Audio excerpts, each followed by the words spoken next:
Hey everyone, this is Rob. Hey, Michelle. And welcome to Bunebape, your weekly podcast on everything you need to know about old school RuneScape.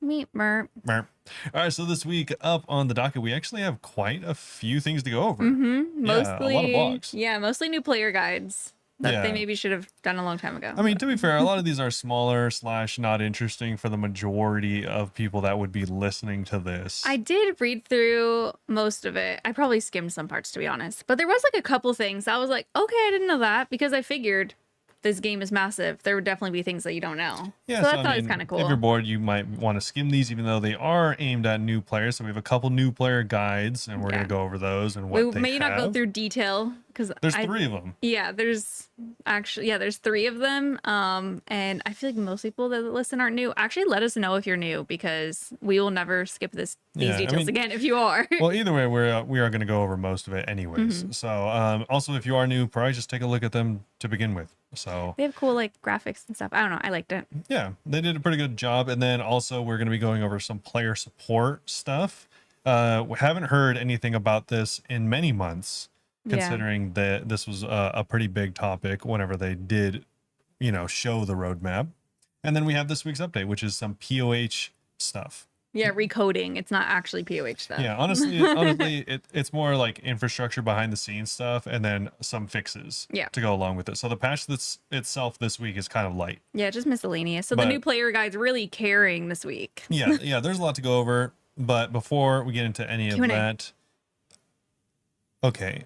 You see what I have to deal with? She's ruining my flow. I had a segue. What were you going to say before you get into that? Nothing. Let me mention the Q&A. No, nothing, dude. It's fine. Whatever. But anyways, we do have a Q&A. Of course, as always, we have a Q&A.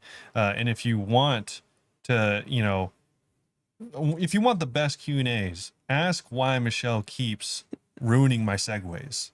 That'd be a good question. That's a good example of a question. I'm going to say I don't think that was going to be a segue into Q&A. I think you forgot. Okay. But anyways, you feel free to ask us questions about random weird things or video game stuff, RuneScape stuff more than likely, or real life stuff as well. You can ask us anywhere, but especially discord.gg/Bunebape. We do have a question section. You can just ask in general chat or really anywhere else that you can find us. Links down below or at the end of the episode. Also, I have to give a shout out to people on Patreon. We do, of course, have Kurt Harger and a new member, our first ever level 69 tier 2 member. Yeah, thank you, Swift. I'm assuming this is Taylor. I appreciate it. Yes, Swift. Love your music. Also Travis, I guess. Travis Swift? Who's that? No, Kelsey. Oh, I thought we were talking about Swifts. Oh my gosh, they're gonna like unsubscribe when I said that. I think you have to stay for a month, haha.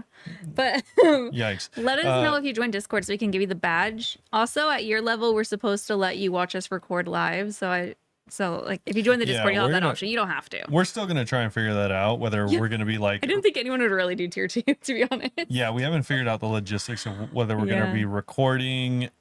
Like, I think it'll just be audio only on Discord and then video on OBS? Question mark? Yeah, we might do that. I'm not sure if we're gonna do video on Discord as well, because I don't know if we can figure it out. We do kind of get up a lot whenever, or from time to time, and we'll have like interruptions and stuff. That's true.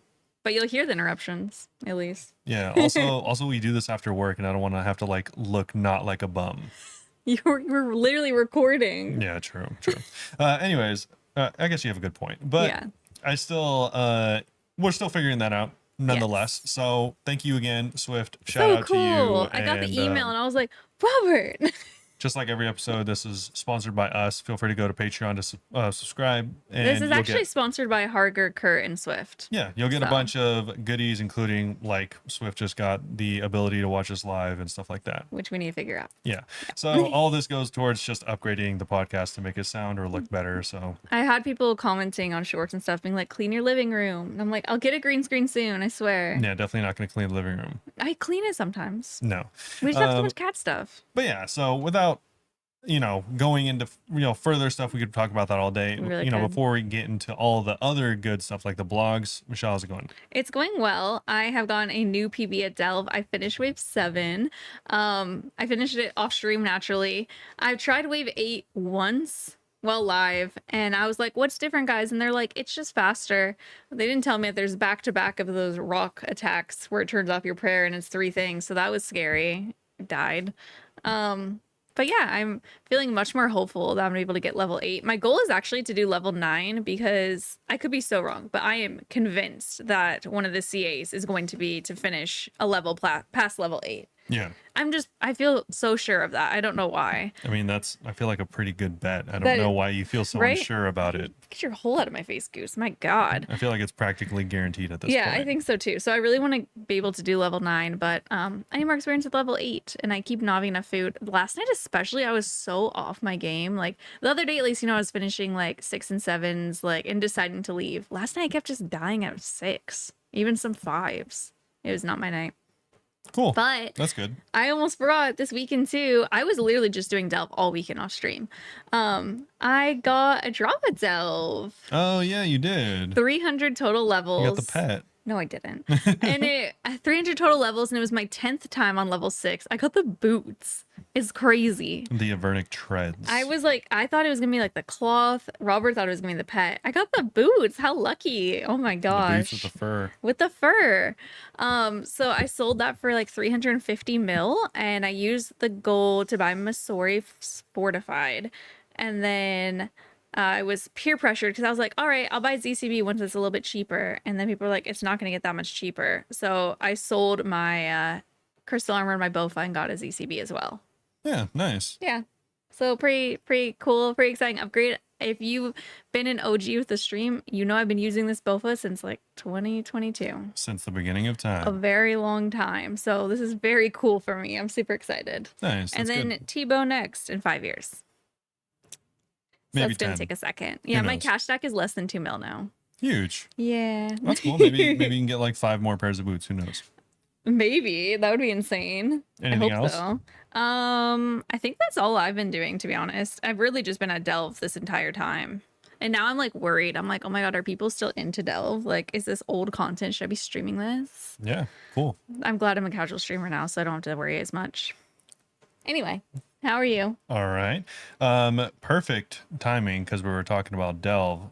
Speaking of which, I have some news, some community news. Has it gone up since last week?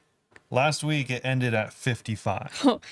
By Friday night, it was already so far past that. Someone came on stream and told me. Yeah, not even 3 days after, it went up to a new grand number of 111. It was 108 when I last saw. Yep. Is 111 the new? No. No way. You know why? Because on my way home from work, they posted a new one. What is it? Is it Wadga? It is Wadga. Last one, the 111, I think, was Jacko. Oh, okay. The 108 was Wadga. Yeah. This one is Wadga. Guess what the main limiting factor is in this run? I don't even know. No anti-poison or something. No. Okay. Pretty close, but I'm just kidding. You weren't even close. Oh.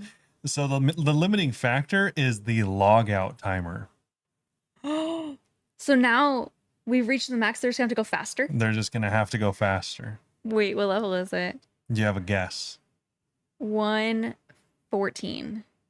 Bro. Okay. So Wadga put everyone to shame forever. Okay. The first person to 6-hour log at Delve. Floor 181. No, how did they get 70 something more than their last? What? Apparently he got it and logged out within the next 2 minutes of getting nerd logged. That's crazy. Deepest 181. My God. Hello? It's supposed to be so satisfying to see personal deepest and global deepest are the same number. It must be so satisfying also that your personal deepest is almost as high of a number as your total deaths. Oh my God. Yeah, the total deaths is only 225. I feel like I'm at 225. Personal deep delves, 1,400 on the dot. That's only like 14 tries for this guy. Less. This is 200 each. That's 7 tries. Oh my gosh. That is crazy. Some people play this game different. I was seeing whenever it was the 108. We're playing the same game, I promise. Are we? Whenever it was at 108, I saw comments and they were just like, I'm just waiting for someone to get like nerd logged here. Like, how high can it go? So now that actually makes it interesting because do you think people are gonna try to go for 200? Yeah, I think it's such a clean number. I feel like you gotta. It's turned into a speed run now. That's what it so is. interesting. Wow. Because what a time commitment. 6 hours to see how many KC you could get. Yeah, insane. Oh my gosh. Insane. That's so cool. Huge GZ to them. I haven't looked at any of the strategies, so just getting that high seems insane. I mean, I think it is insane. Otherwise, everyone would be. It seems to just be those two people going for it. Yeah, I mean, I'm sure, like, the thing is, it sucks because even if you got, like, 150, it's cool, but now it kind of doesn't matter. Because he has 180. Not the global best. Yeah, he has 180. So it's I mean, I'm gonna be happy if I get 8. Yeah, same thing as like whenever you get to like 7, you're like sick, but then you like look at this guy and it's like, damn. Yeah. I mean, don't compare yourself, but I'm just saying it's kind of funny. Yeah, no, we're playing the same game. Yeah, definitely playing the same game. For sure. So that same was abilities. Absolutely insane. I said 114. I know. I was all like, no. Because the last time I saw it was 108. So I was like, can't be that different. It is very different. Incredibly different, you could even potentially say. Actually. Yeah. Did you have any updates for yourself? No. No, not at all. I heard that there's a big Maple Story. There was big Maple Story news, but this isn't that podcast. Maplebory, the podcast. You're going to have to listen to our other podcast, Maplebory. Whatever. Comes out on Thursdays. Anyways. Like this one does. Wink, wink. It never comes out on Thursdays. One other thing that I thought, that I just wanted to shout out because I thought this person kind of cooked. Okay. Their idea was pretty cool. So this is Leagues 6 fan idea. So this is an idea for hybrid bosses. Oh, I was wondering. I saw fan and I thought it was a fanfic thing. Like they ship them. So they're saying this like their child. They combine a bunch of different bosses, and I thought they were just. I mean, whether they were good or not doesn't matter. I thought it was creative enough. Yeah, it is interesting. And it got like 4,000 upvotes, so I'm not the only one that thought this. But the first one is Nexporial Beast. Ooh. Obviously a mix between the Corp and Nex. And Vorkath. And it would drop the Corporeal Crossbow. Okay. Doesn't have a description of what it does. Doesn't matter. It looks Doesn't matter. cool. It looks sick.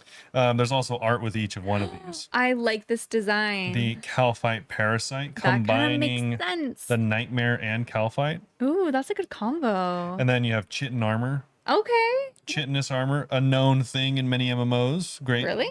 Well, I mean... We only have the weapons. Well, yeah. I think Chitinous or chitinous, whatever you want to call it, is in a lot of games because, like, usually the shells... There's always, like, bugs. The shells of the bugs are hard. Yeah. So that makes sense. The next one, Fremnik Gemcath. Okay, that's hilarious. It's Vorkath, but with the turned to a rock with a bunch of gems. And it has bolts that are every bolt. In one slot. That does sound like some Leagues thing. That does sound like League stuff. And then we have the Thermonuclear Hespori. I love how they like actually edit all this stuff. With the wand. Cute. Looks kind of cool. And then we have Yammerus. Oh my god. Cerberus and Yama. Wait, why is he, what's it called? When they're half horse, half human? Yeah. Why is Yama a centaur? A centaur, yeah, absolutely. A centaur. A centaur. Hello? Yeah, he's a senator. Yeah. And we have the Oath Plate Boots. Okay, cute. And also we have the Crystalline and Corrupted Araxer. Oh, they're, yeah, Araxer. Yeah, from CG. And it drops the Venom Halberd and the Crystal Rancor. Cool. And then lastly, we have the Doom of Zulra. I just know I'd hate that. With the blowpipe of a Yak. Very cool. These are fun. Yeah, there's more too. There's a few more. I'm not going to go over all of them though. Those are super cool. The art's really, you can tell they spent a lot of time working on it. The art is really good. Yeah, that's so creative. Absolutely. Yeah, it looks really cool. I thought I'd shout them out. There's a few more of the things this week, but say nothing. their name. Say their name. Fully shout them out. Let me fully shout them out. Midnight Emergency. Okay. There you go. Good job. Yeah. I don't have any more updates. I just thought those were some cool things that I saw in the community. Let me know if you find any cool things and I can feel free to highlight them as well. Oh, yeah. I was saying if you guys want us to share your stuff in the achievement channel, I could just scroll through and share some people's stuff without them asking. Yo, Soren. Shout out to Soren. Got a synapse. People were sharing their green logging. Yeah. Well, they were showing off how comparing. Wow. So the Poker Moose got green logged in 377 level 5s, which is nuts. STD got the Noob 1700 Oh, KC. that's cool. I was really lucky. School's got Oath Plate legs, and then a Vernic Treads for Winter Toad. There's other stuff too, but Rainiel also got Super Spoon the Ivy-Ack. Nice. Like, I think he's only completed level 5 and he got from a level 5. Pretty big. Pretty big, pretty cool. I got boots too. Just saying. Cool. Just saying, I'll try Yeah. Totally the same thing. But anyways, we can probably move on to some new player stuff. Yeah, so there's a lot. So this is obviously in light of all the new players. What? Right? So on top of them introducing a bunch of new worlds and stuff like that, a lot of new players jump into the game and it can be a bit overwhelming. Yeah, this blog is like still low-key overwhelming. One of the number one questions we've got throughout the year is probably like, what do you do in the game? Because obviously it's a sandbox game. You can do kind of whatever you want. There's 3 topics, right? So we're going to start off with settings and setting up, moving on to guide combat or combat guide, and then what you can do, basically. What do I do? Yeah. So starting with setting up, we'll do like a brief thing, right? There are 3 official clients: official Jagex, RuneLite, which they said the client most used by players. Yes, real. Absolutely. And HDOS, which I didn't know was supposed to be stylized around RuneScape 2010. I didn't know like what it was supposed to look like, to be honest. Yeah, it's supposed to look like a more updated OS. Yeah, but not HD, just like updated. Yeah, actually literally updated. Yeah.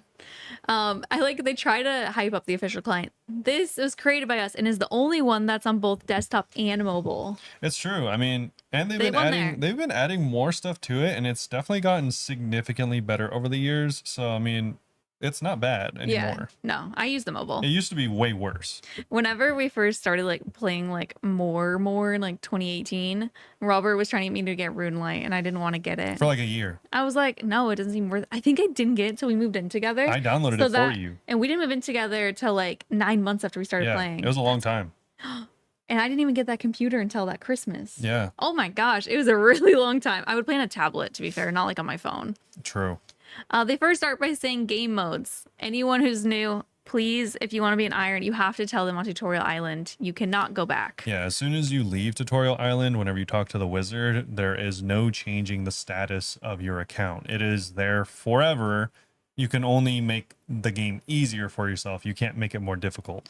And it's not actually a wizard. It's Paul, the Iron Man tutor who resides outside the magic instructor's house. His name's Paul. You have to talk to him, but in order to get off the island, you have to talk to the wizard. Oh, I don't remember. Yeah, cringe. Anyways, though, yeah, so there is a few ways you can make the game. Yeah, maybe. I was gonna say Iron Man. A few different ways you can make the game either more interesting, more difficult, or just more fun potentially, depending on who you are. Yeah, most fun is none. So this is standard. Yeah. This is your standard straightforward account. You can do everything. It's the most fun in my opinion. This is what's referred to as a main. Yes. Next we have Iron Man, which is definitely the second most common account. This is the same exact thing as a main, except nothing like it, because you cannot trade with anyone. Or use the GE or pick up items off the ground from people. Yeah. Hardcore. It's Iron, but you only have 1 life. They also have to specify for all the new players, your account will not be deleted if you die. You'll just be turned into normal Iron. Yeah. Does WoW delete it? What games delete? PoE? WoW doesn't technically delete it, but if you die in their hardcore servers, you get to just stare at your character's like dead character that you can never log into again. Yeah, I hate that. That's super annoying. Yeah. This is different. Next one, we have Ultimate Iron Man. This is the last 2. If those were not recommended for new players, this one is extremely. They put in caps. Yeah. Like, you guys are not going to like the game if this is your first time playing. This type of account is for a significantly niche part of the community, and it's because I do know weirdly a lot of them though. Yeah, it is an Iron Man, but you cannot use any banks. I don't get it. Which is there's it's typical to have over 800 items stored in your bank at any one time. Just imagine doing the game on hard mode ×2. No. I do still think that you should have the option first to have a main that's hardcore, and secondly to have a hardcore that's also ultimate. I just want to be able to pay 1 membership to do all of these. Yeah, that'd be cool too. Yeah. Too bad. No. Next is Group Ironman, standalone, together. Play Ironman mode in team of 2 to 5. You can't trade with other players, but you can trade within the group, and you have a space for shared storage. Yeah. If Which you used to be bugged, and sometimes people's items would disappear. That was crazy. Yeah. And if you have like 2 or 3 friends, you guys can play together. And like, let's say you get like 3 weapons, you only need 1. Obviously, you can give the 2 to your other friends, but it's still technically Iron Man. This is kind of like easy mode Iron Man for you and the friends. Also, if someone does leave, you can pick up new people. Yeah, but if you do pick up new people, that makes you unranked group Ironman. Yes. By the way, so that gives you the ability to swap groups or invite new players at any time, and this comes at the cost of not being included on any high scores. Yeah, that's the only difference. It's the same in every single way, except whenever you go to the high score leaderboard, your group won't be there because that's not allowed. There is something unranks do that Robert hates. Yes. Well, it's something even ranks do. It's kind of shady. Actually, I don't think ranks can. Yes, they can. Oh. Yeah. Oh, if they're like just starting. Okay, we'll just say it. I wonder if we're thinking the same thing. So if you're unranked, you can have an iron who has a bunch of gear, join your group, leave the group in your storage, and then leave your group. So you get them drops. There's weird roundabout ways in Iron Man, even though you can't trade, in order to give yourself an advantage. Yeah. Robert hates it. All of which I don't like. Yeah. It defeats the purpose of the account. It really does. Like, you're supposed to be, the whole thing is you're not trading people and you have someone who's literally coming and trading you. Like, that's trading. Yeah. If you guys It's not like your friends staying on your team. Like, they did it only to give it to you and leave. If you guys want like one of my world famous metaphors, it would be like someone like, oh, I bet you I can run across this lake. And they do it, but they're running like on a boat. It's like, yeah, that defeats the purpose. I wanted to see you run across the lake. Yeah, it's weird. It's a little weird. We've talked about it before because we know people that have done that, and we're just like, it's like technically, sure, you're getting the job done. You're on the other side of the lake, but that's not really what we meant. Yeah. At least that's how I think about it. And if you want, you're like, I like Iron Man, but hardcore is too easy, and I really just want the game to be extremely difficult, then we can do hardcore group Iron Man. Yeah. So surprisingly, actually, technically, probably more difficult. It is more difficult because places that you're normally safe, like Chambers and Jad, aren't safe anymore. Yeah, typically, even on a hardcore, there's places you can die and it doesn't actually count as a death. That's why Eileen will actually go Chambers with me, but not top. Yeah, in hardcore though, in hardcore group, there is no safe place. Yeah, I think even Barbarian Assault, you probably die. Yeah, there's no place in the game that is safe. Once you die, you are dead, no matter where it is, which is not typical. I had a hardcore group iron, if you guys remember. It was with Megan, Eat, Chershi, and Nella. And it was so scary. I was like scared to do anything. Nella was like so brave at the beginning. She like went to the strongest security was running through the room where they could hit you for a 10 at 10 hit points. And I was like, what are you doing? But she was fine. It worked. And then I don't play that account anymore. Yeah, they played it for a day and that was it. No, I played for a few months. But those are all the different kinds of accounts. Also, if anyone's ever wondered or concerned, you can like I said, you can make things easier for yourself. You can't make it harder. So you can never become an iron after making your account. You can only de-iron. Yes, uniron. So you can turn your, maybe you're done playing an Iron Man, or maybe you died on your hardcore and you don't really feel like carrying on as a regular. Then you can de-iron. And this is a big decision because it's a one-way transaction. You can never go back. No takesies, and it turns your account into a main account. The best kind. Yeah. I don't know if you can do this as a group iron, but for all the other ones you can. I think you'd have to leave it. You can't all do it at once. But how you can leave, become unranked, and then de-iron. Yeah. Next up, they just wanted to highlight the OSRS wiki, which is amazing. It's just such a good wiki, to be honest. Yeah, the wiki really does go hand in hand with playing the game. For some reason, the RuneScape website, their news it's not allowed on my work computer, but the wiki is, and they add all the news posts onto the wiki. So I'll do that at work if I'm like, oh, I need to read the update before tonight. I would argue that the wiki is probably one of the most well done wikis in general in the world. They say that too. We can comfortably say it's one of the best wikis ever made. It's so good. People are really good at keeping it going. Yeah. It is really well done. And the only reason we mention it is because there's so many things in the game. There's a billion things in the game. And so much nuance that it is difficult to understand what to do or where to go or how to do something without the wiki, even as experienced players. Yeah, they did make it easier. This thing, I think I knew this before, but I forgot. So this was one of the things that I was like, oh, I didn't know this. So in game, there's a handy little wiki button next to your globe on the minimap. You can click this and manually search something, or click the wiki button and then an object inventory or the game world to search for a specific object. Yeah, or you can do like I never do that. I always just open on the side. I was gonna say you could do what all of us olds do, and you could just type in gemcrab OSRS into Google, and it'll come up every time. Yeah, true. Or whatever you're looking for. Yeah. Next thing is going to be the social aspect of the game.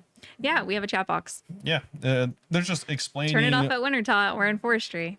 That's my advice. So the chat box is pretty archaic and old, but once you understand it, it'll be better for getting into groups and clans and stuff like that, playing with people, which I'm sure a lot of people like to do. There is some stuff in there too that's not just chat. So NPC dialogue will appear there, and in-game messages will appear that'll notify you of random stuff. It's helpful during like chambers and things too. Like if you're not noticing a special, like it'll tell you. Yeah, like if if a boss in chat says something is burning for you, chances are you might want to not be where you are. Yeah. Because you will be the next thing that's burning. Yes. But also there's going to be like notifications, whether like something happened in your clan or with your friends chat, or maybe someone's looking to buy or sell something. You can sort the chat and different things get filtered through there. It's pretty typical chat if you've come from World of Warcraft, for example. Next up is the mini map. So this one just shows you a billion little dots, like your position, where you're trying to go, other players, items, NPCs, etc., etc. Something of note that it doesn't really matter here, but I'm mentioning it anyway, that I've definitely forgot before when not playing RuneScape for a few weeks, because like whenever, I was obsessed with BG3. Sure. Is that whenever you open up the regular map, you can't click buttons. You have to click on the mini map or the main screen. I came back from BG3 and like low-key I forgot, and I like clicked and I was like, God damn it. Yeah, I don't like running in this game. Okay. So the mini map's nice though, because you can click there and run to places you can see. You can also zoom in and out of the mini map using the scroll wheel. Yeah, it's kind of atypical in a lot of MMOs, but yeah, you can just move in this game by clicking on your mini map. You can also zoom in and out of it. But you cannot click on the regular map. True. Speaking of the regular map, we have the regular map. You can search through a plethora of things. There's like icons for literally every single skill, whether it's a clan hub, combat achievement, or a place for a quest. You can look all of these up. They have their own unique icons, and there is a master key and a really good search function, especially considering there is like many different floors for different areas. There's such an insane amount of things. You can also open it using Control M, but I never do because I'm old. I just click the map. Yeah, that's a new thing. Next is data orb. So that's the little orb that shows like your hit points. It'll show you if you're poison, venom, etc. You have your prayer points, which are obviously very important if you need to set your auto prayers, or quick prayers rather, which you can do in the in that setting. Run energy, self-explanatory, it makes you run. And special attack, you're going to be using this one all the time probably. So you click it if you're equipping a weapon, that's special attack, and then you can perform it on your next hit. Yeah, handy. Pretty handy. Also, if you're wondering what the special attack does, because it is not super intuitive, but you can see what it does, also how much it costs if you just go to the different weapon styles panel, and you can also activate the special attack from there. We do get to that panel later, and we'll try to remember it whenever we do. Yeah. We also have some other buttons. Okay. There's other stuff. These are all essentially around your map, so you can just find these by looking at your UI. We have the compass. The compass actually has something I didn't know about. So one thing I know about the compass, you can click it and it will point you north. Something I didn't know, you can right click for options and adjust it to face whatever direction you need. Yeah. I didn't actually know that, because to be fair, I'm always facing north. Then we have the XP button. This will just show you when certain XP drops. This is actually really important later on whenever you're doing particular yeah, because some like I know Inferno is a thing, like whenever you kill a certain enemy, it's a certain amount of hit or XP or something, so you can track it and know if it's dead before the animation. There's many reasons to track XP, also to know when things hit, because actually weirdly enough you'll get the XP before you actually deal the damage a lot of times. Yeah, you do. So this can be important on bosses, also in PvP. Yeah, I use that a lot. This new thing, which is the activity advisor, Oh This is pretty yeah. cool because if you need some New. It's like guidance, 2 years old now, probably. it's still technically new. So if you need some guidance, it'll kind of help you recommend what you should be doing potentially, what you might want to focus on, whether that's like a skill or a quest or something like that. It'll try to guide you on things you might want to look after. Next is the store orb. That's the one that looks like a little bond on it. You can go there by membership or bonds. Yeah. You can also remove that one in your settings, by the way. Yeah, I don't a know lot if of I have it these, removed. you can kind of remove, and especially in mobile. So the logout button, obviously for logging out, and then the OSRS wiki button, which we just went over. Yeah, the logout button, it's an X on PC, and then it's like a Door. imposing arch on mobile. Imposing arch. That's what Okay. they called it. True. You're an imposing arch. Dang. Control panel. I want to start with the one that Robert was just talking about. So this is the combat options. It's 2 swords crossing each other. At the bottom, you will have that little special attack thing. You can also auto retaliate on if you want to. Yeah. If you hover the special attack, that's where it'll tell you what your special attack actually does. As far as I know, that's the only place that it actually tells you. Yeah. I don't even know what this is. Oh, it's just This is the key. It's the key. Okay, cool. Just the key telling you what to do. We have skills panel, of course. That one's the little bars. Quest panel is like the white circle with the blue. It's a compass. That's a compass. It is a compass. That one, this is the one I have open the most other than like inventory and prayer. Because this one has your quest completed, achievements completed, collection logs, combat task, and your time played. I use it a lot because I like doing CAs and collection logging. Yeah. Also, you got your inventory, which is your bag. You got your equipment, which is the character. Prayer, which is the cross. And also magic, which is the book. Yeah. Next is the chat channel. That one's the 2 little smiley faces. I never use this, to be honest. And then one singular smiley face. That's your friends list. A person with a little wheel. What's it called? Yeah. It's A wheel. Yeah. A guy with a I wanted to call it a corkscrew, but I don't even. cog. A cog in the wheel. That one's the account management, like going and buying stuff or logging out, or not logging out. The next one's logging out. That one's just a little door. And they also want you to rate how RuneScape was that day, which I've never They done in used my to have life. thumbs up. Yeah, it used to be thumbs up or thumbs down. Now they've made it 5 stars. Like 0 stars. 1 to 5. We have settings where you can change your like PKing settings. Cool, yeah, but I actually use these. It's a wrench. Yeah, it's a wrench, but you can turn on all your audio. You can make it so you only attack players on right click, things like that. Emotes, they're little emotes. And then music. It's a little harp. Yeah. It's funny. You're going so fast. I was like, Well, yeah, because I mean, that's like kind of self-explanatory. Yeah, I know. I was just struggling to keep up. Something that's not super self-explanatory, and I don't actually know why they didn't just do all these by default.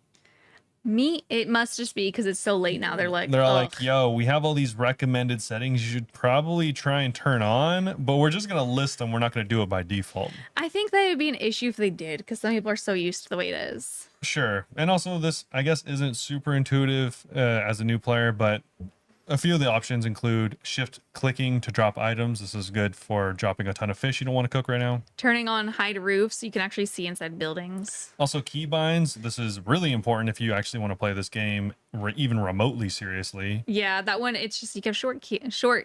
It'll allow you to navigate between all the different panels we just talked about with just a few buttons instead of having to click through them all the time. Very important whenever you get into bossing. Yes. Scroll wheel, change zoom distance. They recommend that's on. And view distance on the official client. They recommend that's on too. Yeah. We also have the player attack options. This is honestly just generally good to know what it does, especially if you plan on PKing or not PKing. Just going into the wilderness and feeling safe. Yes. And similarly, also, this is a great place to turn on your PK skull prevention. Oh, yeah. For the player attack, by the way, they recommend doing always right click. No, that's... You can hide it too. That's BS. Do right click. What I would recommend is just turn off the ability to click on enemies at all, except for maybe... But the thing is, then if someone's attacking you and you want to anti-PK, you can't. You have to go change your settings. I mean, sure, you're gonna die. That's happened to me. Sometimes I spiteful want to attack them too. I think it's good to turn on right click if you know that there's a good chance of combat and you are willing to anti-PK. If you don't want to, then yeah, just turn it off. If you just go into the wilderness with like clues or something, or to only PVM, chances are you're gonna get smoked anyways. So that's why I was like, well, mine's just me being petty. Yes, I just want to do damage. And if you don't want to get skull tricked, which is kind of used to be a very real thing. Yeah, kind of a relic of the past. But anyways, it's an easy way for you to not get skull tricked. Just turn on the PK skull prevention. This makes it significantly more difficult for you to skull yourself, making it so that you lose all of your gear to a PKer. Yeah, if you go and click someone and they weren't attacking you first, it will say in your chat box, like, you can't do this because doing that would skull you. Yeah. It's nice. I have that one on for sure. NPC attack options. You could adjust the left click options for interacting with NPCs if you want. So you can even hide any combat with NPCs. Yeah, this can be helpful if you're just skilling. Or if you're like a hardcore only skiller. Yeah. Also, middle mouse button to control the camera. This is just an easy way to move around your camera. I wonder if I have that on. Surely. I don't know. Max hit splats tweaks the color and look to show you how when you deal your max hit. These are all things that they recommend turning on, by the way. And also the collection log. There's a new addition pop out. I love that one. Highly recommend. It's whenever you get a new item. Yeah, and it pops up on your screen. Enable new style skill guide interface. So up to a modern style, it can be moved and resized. I don't think I've turned that on yet. I should. Yeah. And then lastly, we have ammo and rune pickup behavior. This one is really big for me. Yes. Anytime you pick up ammo or runes that you currently are using or have equipped, then it'll just automatically put them where you are storing all the other ones. This just helps keep your inventory clean. You used to have to go to, who was it? Like the wizard and the range tutor in Lumbridge and have them do that. And the wizard, yes. Wizard. But yeah, they have some other little tips. Yeah, there's a bunch of tips and tricks here. We're not going to go over them because they're kind of vast and also not everyone's going to use them. So I think the quest one are handy though. So they just want to remind you that there is quest filtering. You could use the cog in the quest tab to filter them by recommended, hide completed, or change the colors of different states. And if you're stuck on a quest, they recommend going to the journal and clicking it and it will give you hints. But they do say, not in this one, but different blog, that some of the older quest hints are not good. Yes. They're really not. Yeah, so I'd recommend going through those if you're a newer player because a lot of these are good to know, but they are very noob directed. Yes. Speaking of noob directed, the next one actually has some stuff that I wish I'd known when I was first playing. Yeah, this is all combat stuff. Yeah, and then it has the same intro, by the way. So, how does the world work, Rover? I didn't know this for years, by the way. People would say the word tick, and I'm like, I don't know, what the heck's a tick? Yeah, so there's the tick system is the way this game works. It's essentially the heartbeat of this game. Nothing happens in between ticks. It only happens on ticks. And I didn't know that that's what that meant until I read this blog. It's when information's sent between you and the servers. Yes, so it's literally how often the game is updated. Weird. So it's the same thing as like your screen being 60 hertz. That technically just means that your screen is getting a picture 60 times every, I forgot what it was, like second or millisecond or whatever. So that's how it works, is you're not getting information in between, only on the ticks, and the ticks happen every 0.6 seconds, and there is 100 of them per minute. Oh, there is. That's funny. I never thought about it. That is how it works. Ticks are very important, especially whenever it comes to like prayer flicking later on, and like tick eating is another option you could do as well that I use a lot. I use anglers and crumblins are my preferred, but you can also throw in a Ceridome and brew, and you can eat all three of those in one tick. Yes, and it is not something you need to know right away, but it is something you will, as you play more, become extremely intimately familiar with. Yes, unfortunately. Sometimes it annoys me. If you are, I mean, in every aspect of the game, skilling, combat especially, PvP even more especially, you will become incredibly familiar with ticks. I do wonder if I'd known about ticks whenever I first started, if I'd be a better player. Yeah. Because it took me a long time. I think I only started really thinking about whenever people were like, oh, you should prayer flick like your offensive prayers. Yeah. And I was just like, what do you mean? And you just like turn it on and off. Yep. And I'm like, man, if I would have known that earlier, I would have saved a lot of money. If you ever hear any terms like prayer flicking, tick eating, tick manipulation. Yeah, tick manipulation. All of these terms are in reference to the heartbeat of the game, which is the tick system. Our heart and soul ticks. Next, how damage is dealt. I would like you to read this because I hate reading these things. Sure. Okay. Well, it's like whenever they show us, you do it. Take over. Okay. Anyways, there's a few. I also didn't know this for like a year either. There's a few different ways to deal damage in this game. Weirdly enough, There are small differences. So at its core, behind the scenes, you're rolling invisible dice, just like in Dungeons and Dragons, to see how much damage you're doing. So if you come from other games where, like, if you have more defense, the enemy is dealing less damage, that is not how this game works. There is no damage mitigation in this game. There is only accuracy checks in this game. Oh, I was gonna say, isn't that what gear is? But gear just makes them less accurate. Yes, Okay, exactly. gotcha. So for instance, if your max hit is a 10 and the enemy has the worst armor in the game, it'll be a 10. If they have the best armor in the game, it'll also be a 10. It's just you'll hit that number less often, more than likely. Your D&D rules just have to get really lucky. Exactly.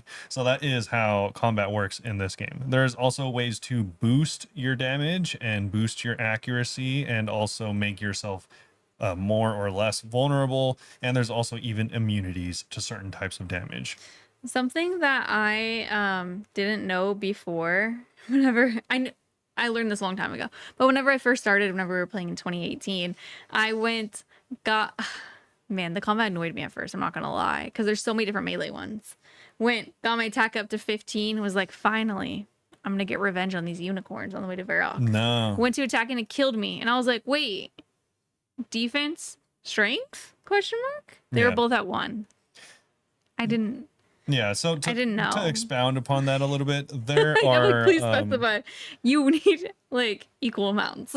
Yeah, so there's a few different types of combat stuff, and I'll try to summarize it as best I can. Yeah. Obviously, there's health and prayer. Those things are more of like side things, I guess. They're not, obviously the things you train in combat typically. Mm-hmm. You have magic, which is obviously magic. It'll be good against things that have weaknesses to magic, especially. And then there's ranged, which they don't for some reason include here, which is the same thing as magic, just not magic. It's, the projectile version of magic. And also there is melee, which weirdly enough is the only combat style with 3 different combats, being accuracy, strength, and defense.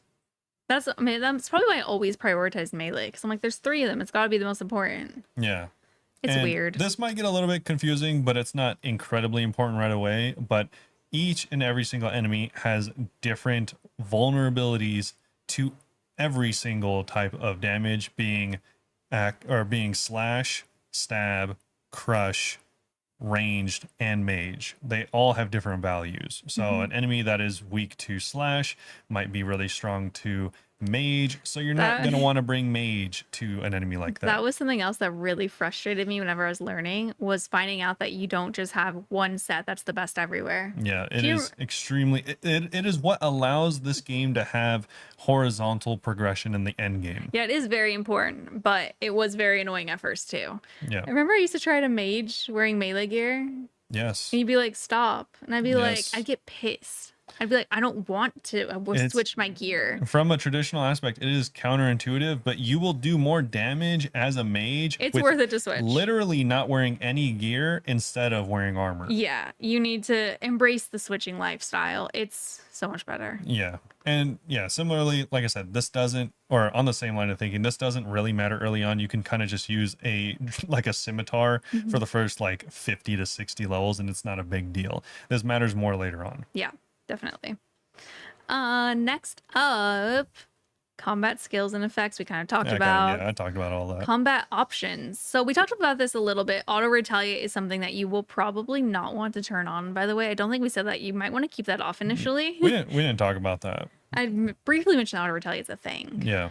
But yeah, it's in the name, by the way, auto retaliate. So it just makes it so whenever you're attacked by an enemy, you will automatically begin attacking them back. This has its benefits, obviously. If you're AFKing a lot, you might want to turn this on, but a lot of times you want to turn this off just so that you don't get in combat with the wrong enemy. Yes. Or sometimes in bossing, it's annoying. I did at Delve just to be like, I wonder if this would be helpful, because I keep forgetting about, I was having a hard time with the melee punish phase. And I forgot that then I'd start attacking the grubs. So I would be using special attacks on the grubs. Yeah, it kind of ties into the tick system we mentioned earlier. For instance, if you're fighting multiple enemies and one attacks you with auto retaliate on, and you go to attack it and you didn't mean to, unfortunately, that means that your attack is now reserved for that enemy for the next 4 ticks. Oh, that's another one. Which is like a few seconds. And if you accidentally do that when an iron's around and steal their mob. Yeah, There's a lot of things. There's a lot of implications to this. So a lot of people do not like using auto retaliate. Yeah, But I only use it if I'm AFKing. like I said, if you are AFKing a lot or whatever, then leave it on. If it's not a big deal, leave it on. But a lot of times you are going to want to leave it off. Yeah. And then we also have in that one combat level that just shows your combat skills. The total is 126. Yep. This is cute. We're literally just doing a little tutorial, and everyone listening to like, I already knew that. Yeah, and they have some examples of stuff I mentioned earlier, like weapons that have higher stab or slash or crush. So if you want some examples, they go through a few of them here. I thought it was funny because we don't have too much crush, so it's just like mace, something else, and then mace again. Yeah. And this system of stab, crush, and slash is now just recently kind of easing its way into ranged and mage a little bit. This thing they're actually mentioning first that I didn't realize. Yeah. Okay, so did you not realize the accuracy thing? I didn't realize the long range thing either. Oh, really? Okay, so that's crazy. There's 3 different types of ranging, accurate, rapid, long range. Accurate, it gives you an invisible +3 bonus to range level. Rapid, you go faster and increase speed, best DPS. Long range, you get the invisible +3 bonus to defense level and split XP over range and defense. I didn't know that you got a bonus to your defense level. The thing is, it's so insignificant because when are you going to be using long range and also tanking damage? To be fair, no, I'm not going to use it, but I didn't even know that was a thing. Yeah. I thought it was just like long range. I didn't think there was any difference. I thought it just gave you defense XP That's too. like one of those things where like I know, but also it matters so little I don't know because I just remove it from my brain. Look, for the standard, it's funny. Oak short bow, maple long bow, magic short bow. They don't have enough examples. Yeah, they haven't added this too much into the game, but there are technically light, standard, and heavy versions of ranged weapons, but we're not going to get into that because, like I said, it is practically non-existent in the game right now. This is a more recent thing that they're working on for sure. Magic. We have multiple types of spells. We have combat spells, which you're probably going to use a lot. Teleport spells, which I think you'll use the most. Yes. And utility spells like high alch. You'll use that a fair amount, I'd say. You definitely use that a lot. So, I mean, they're pretty self-explanatory. The combat ones are the ones you're going to use against enemies. In combat. These include things like just straight damage dealers, like Firebolt, obviously, but also things. Vengeance combat? No, I think it's. Maybe. Utility? I'm not sure. I would probably say combat, I guess, because it has no utility outside of combat. Yeah. If you're new, don't even worry about it. It's like 91 magic level. Also, this does include other things, though, like binding, which is kind of like a snare on an enemy, or curse, which can reduce their damage or accuracy. Cool. And also, then we have teleports, which can go almost anywhere, but you do need to unlock a lot of these through quests. I use these frequently every single day. And the utilities are a lot of the time used for skilling or just giving you extra like nice things like food or money. Yeah, it's nice too whenever you get the lunar spellbook. There's like one that's like good for chambers too, for filling up water. That one's nice. Humidify, yeah.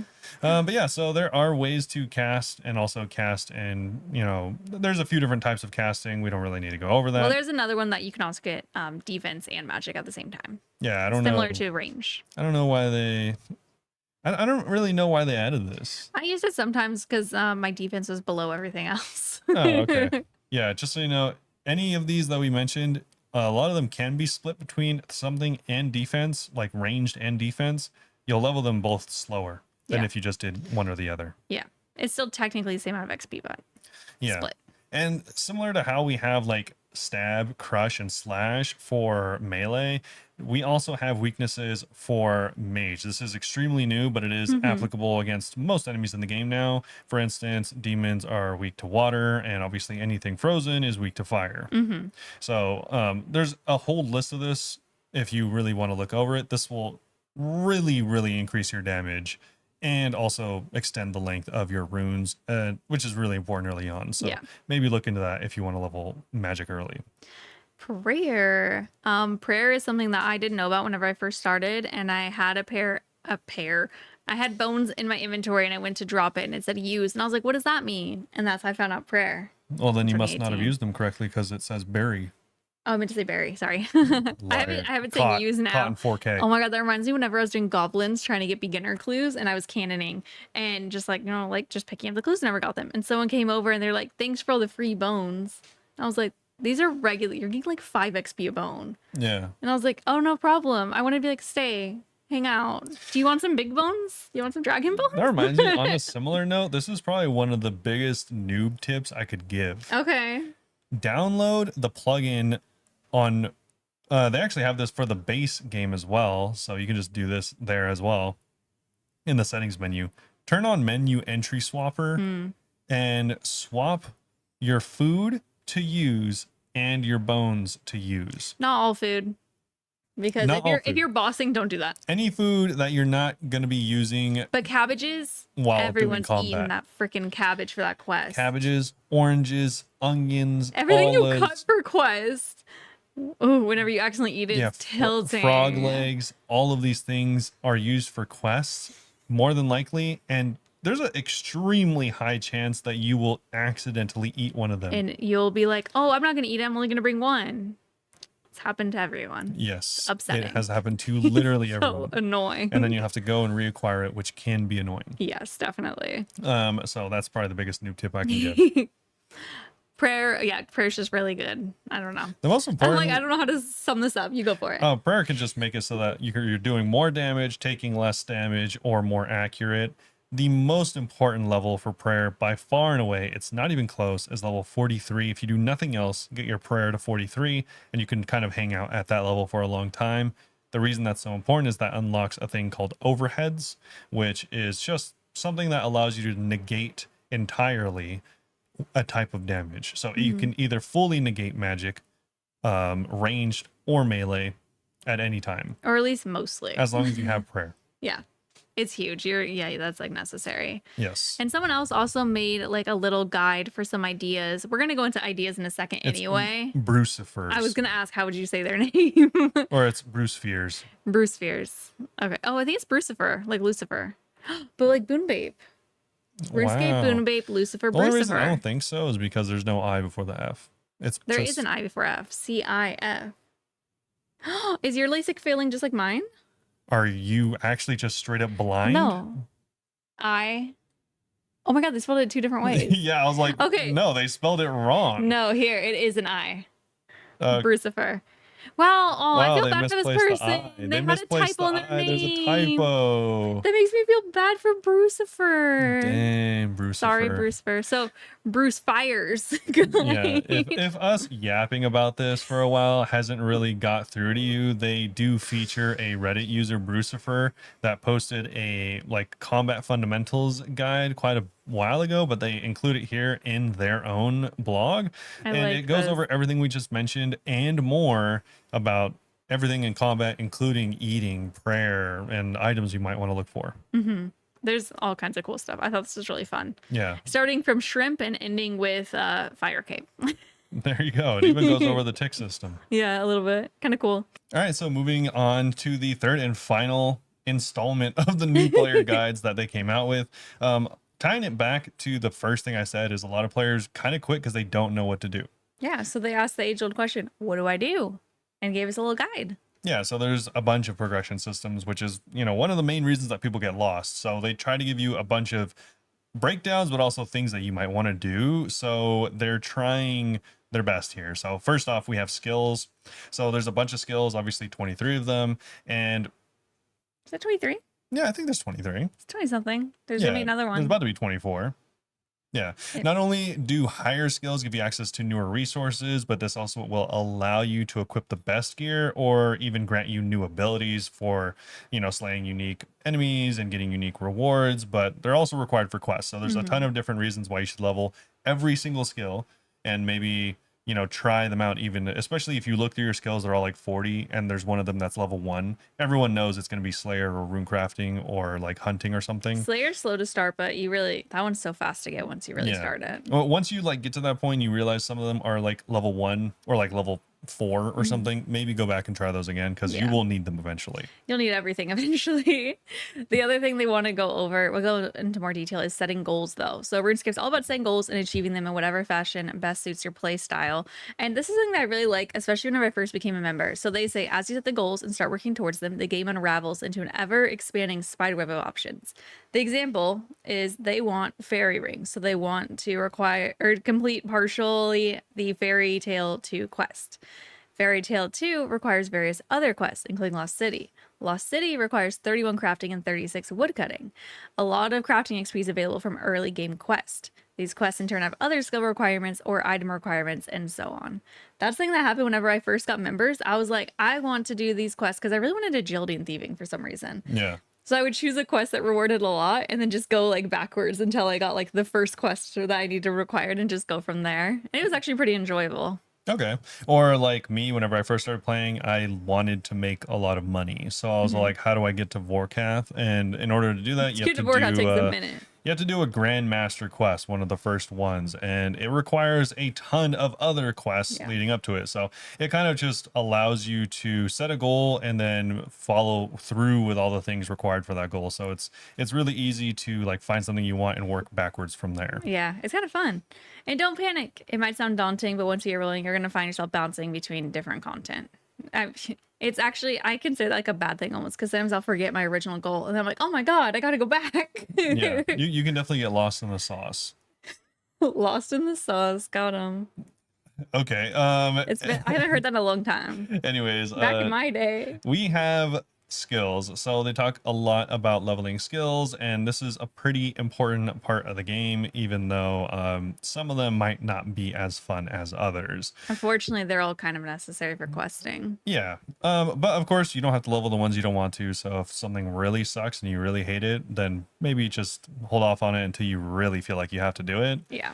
But they do go over how to use the skilling menu, and this is something that's available. It's actually a new thing. Oh yeah, they updated it. So this thing you have to update in your settings first too, right? To have this available.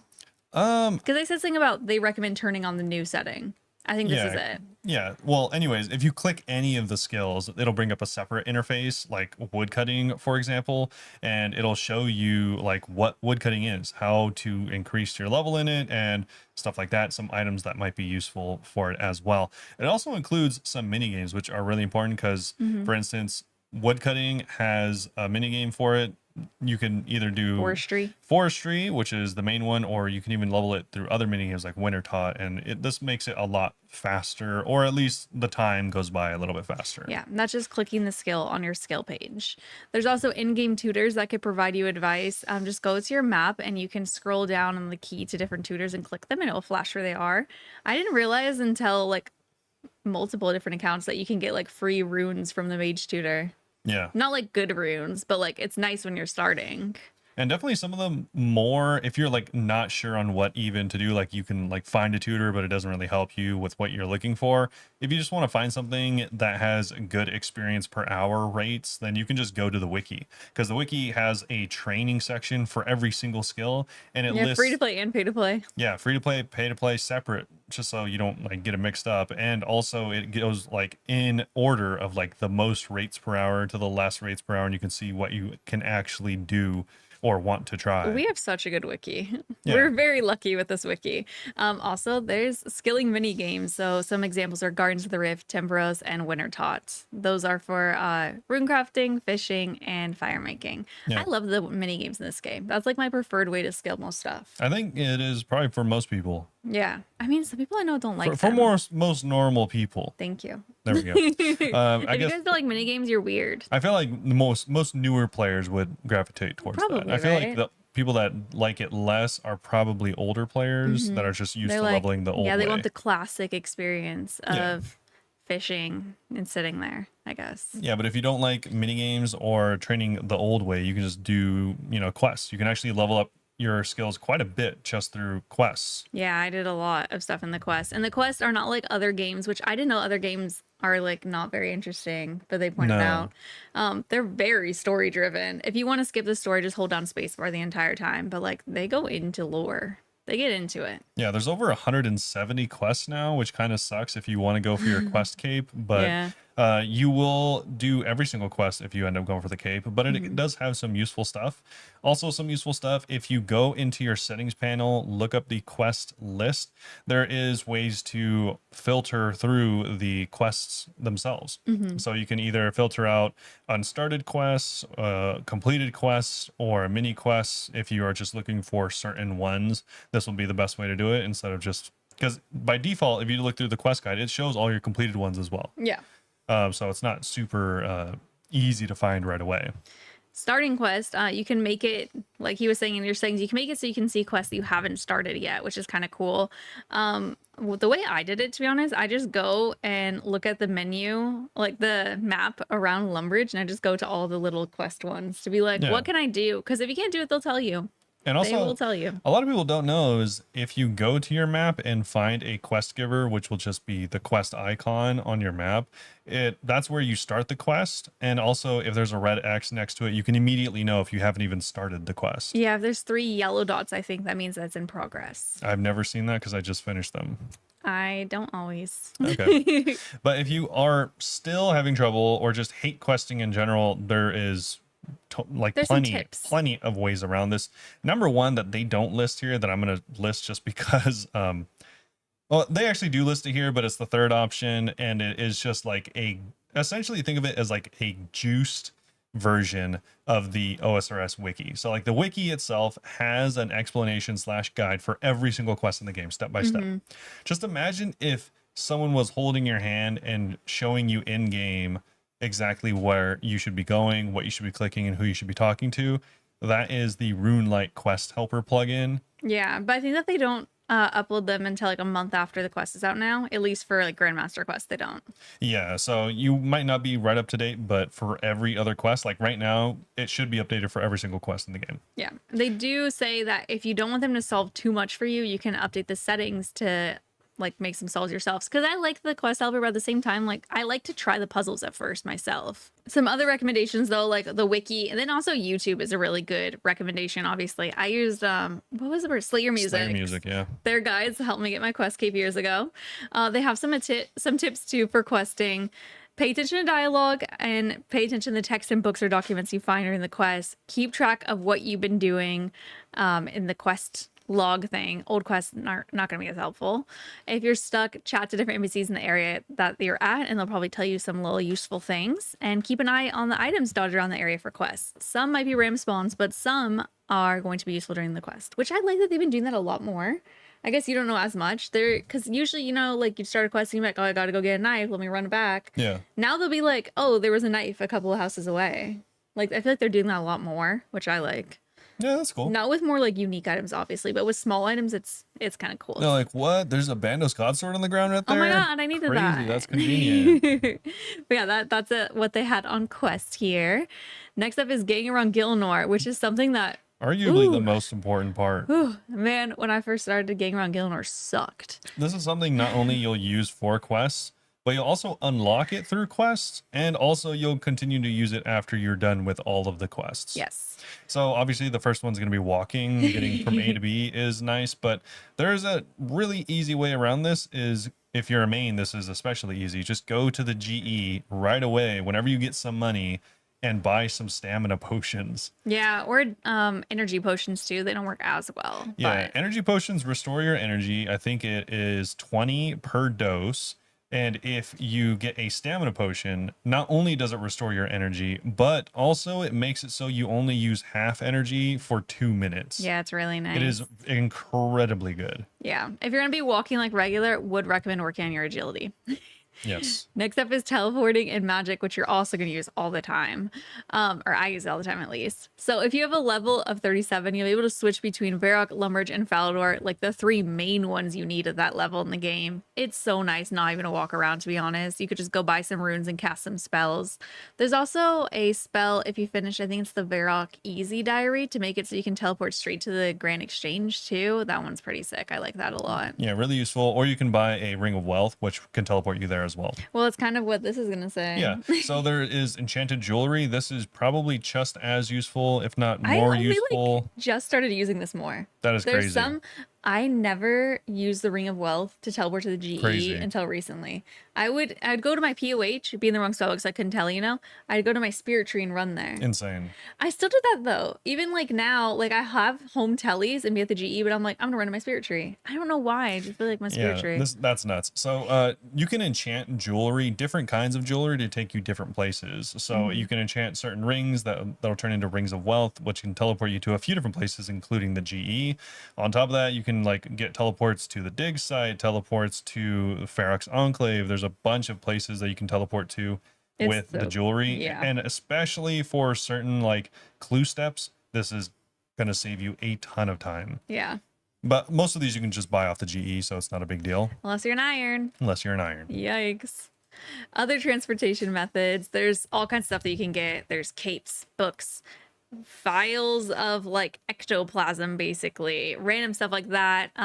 There's fairy rings, which is one of my favorites. That one you have to partially finish the fairy quest part 2. What's it called? I don't know, whatever. It's Fairy Tale Part 2. Fairy Tale Part 2. Another thing that I forget about sometimes, they have mini game tellies as well that you can use every 30 minutes. So if you go to your double smiley face tab, I forgot what it's called, you can search the double smiley face the double smiley face tab. Yes, clan tab. Clan tab, yeah. And then click the one that's like 3 basic looking characters, like 3 little bots, and you can choose the different mini games and teleport there just by clicking the teleport button. If you can't go for whatever reason, like if there's some requirement you haven't met, it will let you know in your chat box. Yeah, but this is useful for going to places like fishing trawler and I always use it for fishing trawler. Yeah, so because there's really no real good teleports near fishing trawler.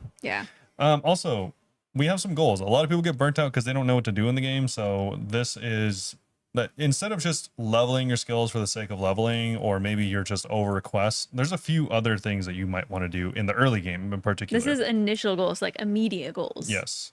So first up, they have completing some of the quest around, like cook's assistant, sheep shearer, stuff like that.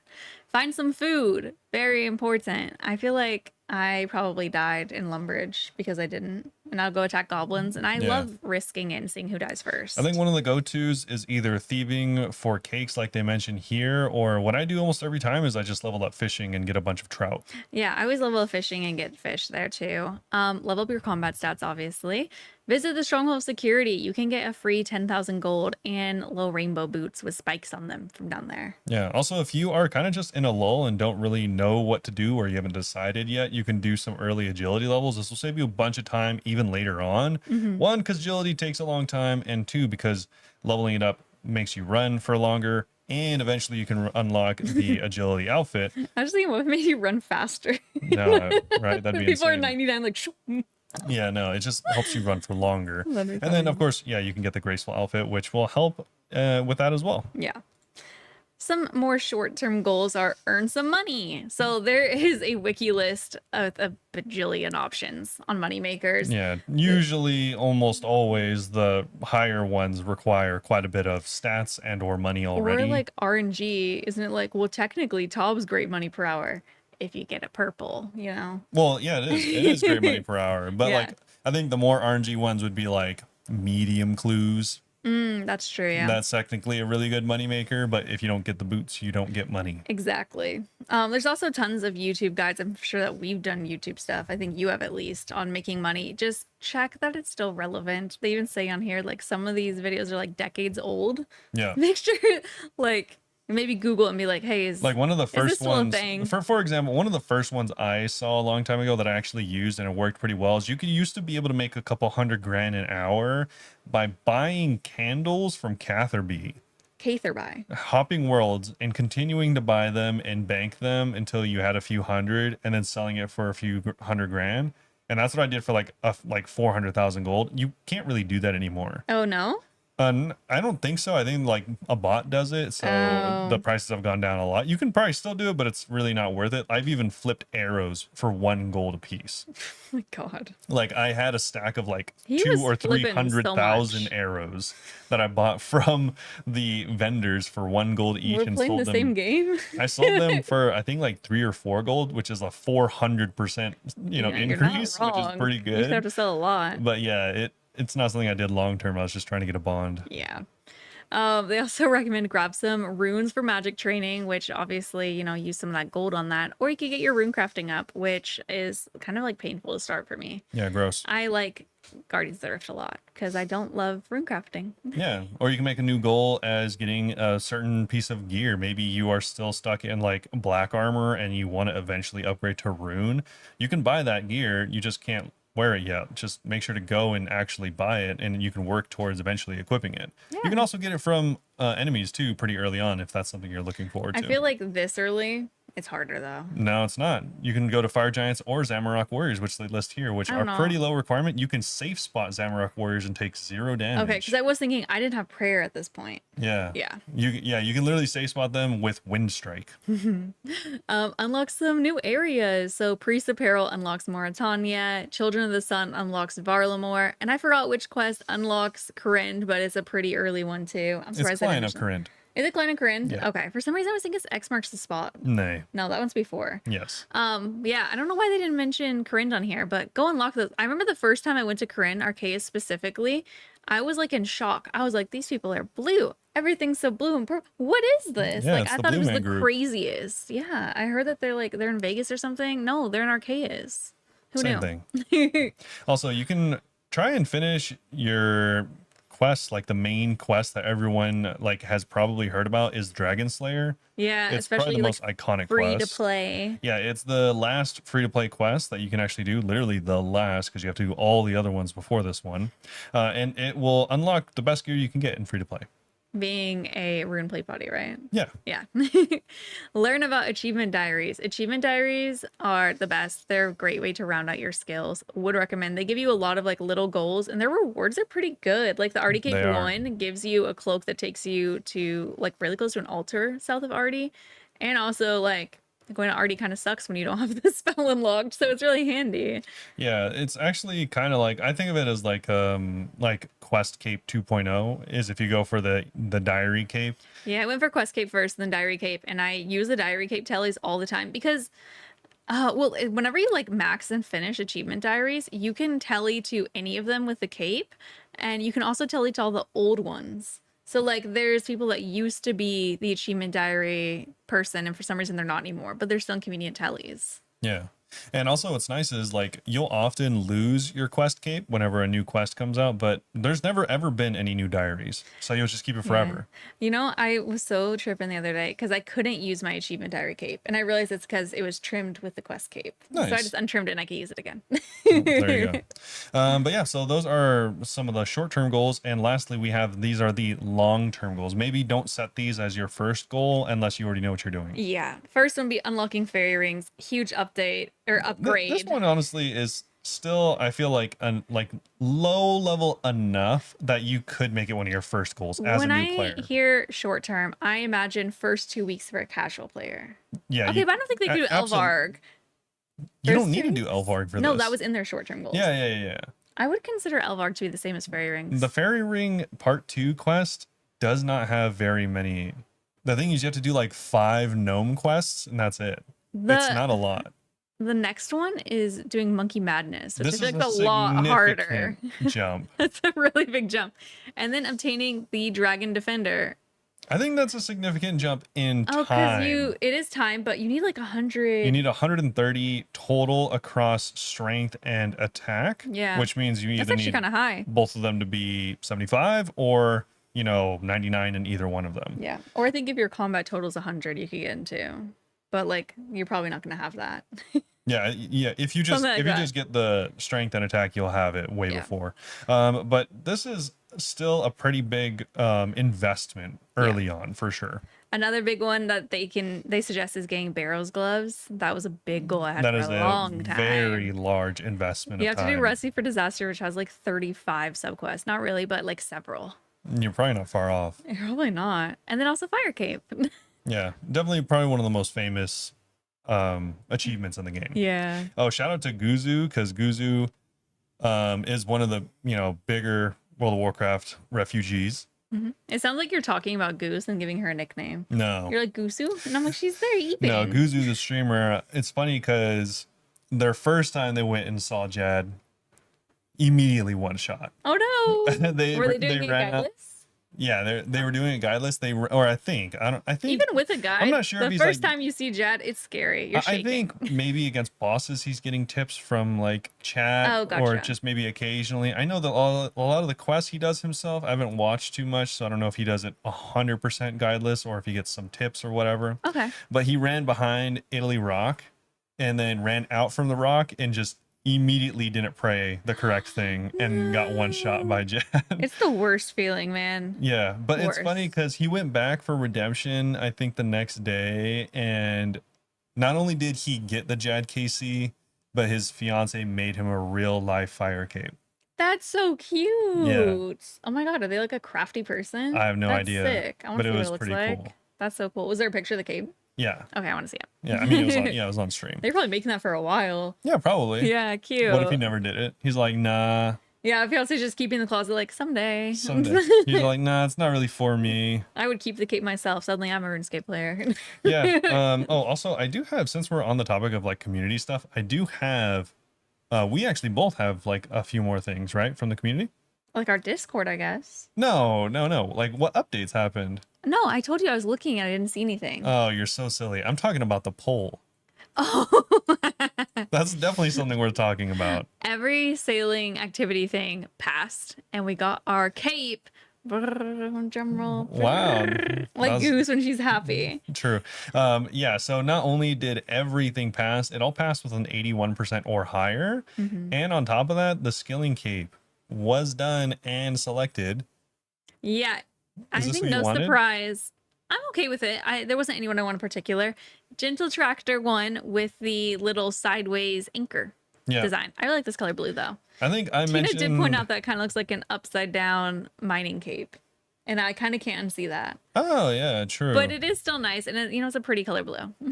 True. And also, it's funny because I think, well, one, both of us said that the blue and tan options, there was two of them, this being one of them, were the better. Yeah. And also, I think I said I like this icon the most. It seemed most RuneScape. It does seem very RuneScape. I'll give you that for sure.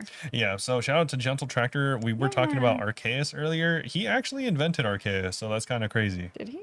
Yeah. I know he invented Varlamore. No, that was someone else. That was him Unless... too. Wait, no way. Dude.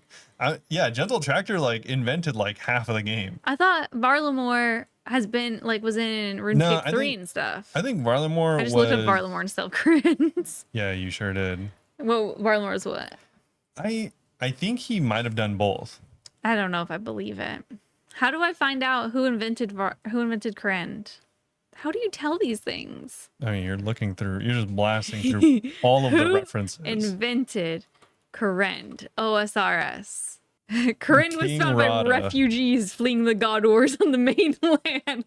It was actually King Rada the First. It wasn't Gentle Tractors. So okay. That's awkward for you guys. Ah. True. Yeah, I mean, I'm not 100% on Corinne, but they did invent the idea for Varlamore. Yeah, they definitely did. Yeah. I'm pretty sure it was done. Because like all this stuff isn't directly credited to this person, Gentle Tractor, but Gentle Tractor comes out with these like immaculately done drawings of what new continents could look like. Yeah. And surprise, surprise, the new continents do look like that. Yeah, they're really talented. Like, it's only recently that they've been getting more credit for coming up with all of these things, but Gentle Tractor has been a part of creating a ton of content for the game. Yeah, I was trying to find proof if they did create this one as well, but I can't really find anything, to be honest. So maybe they did, maybe they didn't. You should just try Googling Gentle Tractor Corinne. Gentle Tractor Corinne. Spelled it wrong. Zaya redesigned. So that might just 9 years ago. Yeah. This was done by Gentle Tractor 9 years ago. Oh, wow. Is that what it looks like? Yo. Is this Zaya? What the heck? What did it look like before, I wonder? Dude, I don't know. But oh, weird. yeah, I'm telling you, Gentle Tractor low key. Okay, they didn't come up with it, but they redesigned it to how it looks now. Yeah, this is essentially how it looks. Look at like this is 9 years ago, and they invented Varlamore 9 years ago. Their little tag thing on here is maker of maps. They do be making maps, that's for sure. Yeah, so kind of insane that Gentle Tractor has been so part of the community for so long, and people still aren't really sure who they are, I guess. I think everyone's learning now. Yeah, but they also apparently are the creator of the next skill cape, the very first new skill cape we've ever got. Wow, that's so crazy. Jeezy. Yeah. Really cool part of the community, so I'm glad to see that they also got the cape design. Yeah. We can move on though to a player support roadmap update. Yeah, for anyone that forgot about this, there was a player support roadmap that they came out with a little while ago. It's been a while. I think it was April, man. It was almost 4 months ago. Kind of a long time. End of April, to be fair. And also, and throughout their thumbnail was all of them having very different vibes. Yeah, and it's funny because they have, man, this is the problem with roadmaps. Roadmaps are cool if you don't put so much in there, because you are going to miss something. Yeah. This is a fallacy that every roadmap I've ever seen runs into, is they put too much on there, because half the stuff on here we don't have. I don't know how we track some of these, to be honest. Okay, easy. Spring 2025, which was at least several months ago. They said that they'd have a single point of contact. See, I don't know what that means, to be honest. Phase 1 too. Phase 1, yeah. And then it says phase 2, but then it says live chat's not till autumn. True. So I think this is behind the scenes. Okay. Well, maybe they're on track. I don't know, because they reported the outcomes, which is cool. But they also said that they're improving player support response times. I don't know if they have. I was like, did they? I don't really know. It might say in the blog something about it. Well, we'll see. We'll see. Yeah. Anyway, so this is just to give you an update on several improvements that have already gone live or just around the corner that we haven't really spoken about. So Jagex launcher improvements. Backend optimizations have reduced latency and improved scale. Jesus Christ. That's so boring. Are words crazy? That's just so, I don't know why. Just like computer stuff, so boring to me. This isn't even computer stuff. Backend optimizations have reduced latency and improved scaling during high login spikes, such as major game updates. So it's faster. Or it's not lagging. Yeah. Just say it's not lagging. They did. Say it better. They just said it right there. They reduced latency. That literally means less lag. There's less lag. Gosh. In our December 2024 survey, 12% of players reported that switching characters on mobile felt tedious. It is. It's so tedious. We're actively working on making a more seamless solution and aim to roll it out later this year. Please, God, do that. I think it should be more than 12%. Those people clearly have never been on a second account. It's annoying. True. Around 1.6% of launcher installs run into elevated permissions issues. That's something early in Q4. Admin permissions will no longer be required for installs, and you'll be able to choose during setup to install for everyone on the computer or install for just the active person. Yeah, this is like, so you can do that like at work.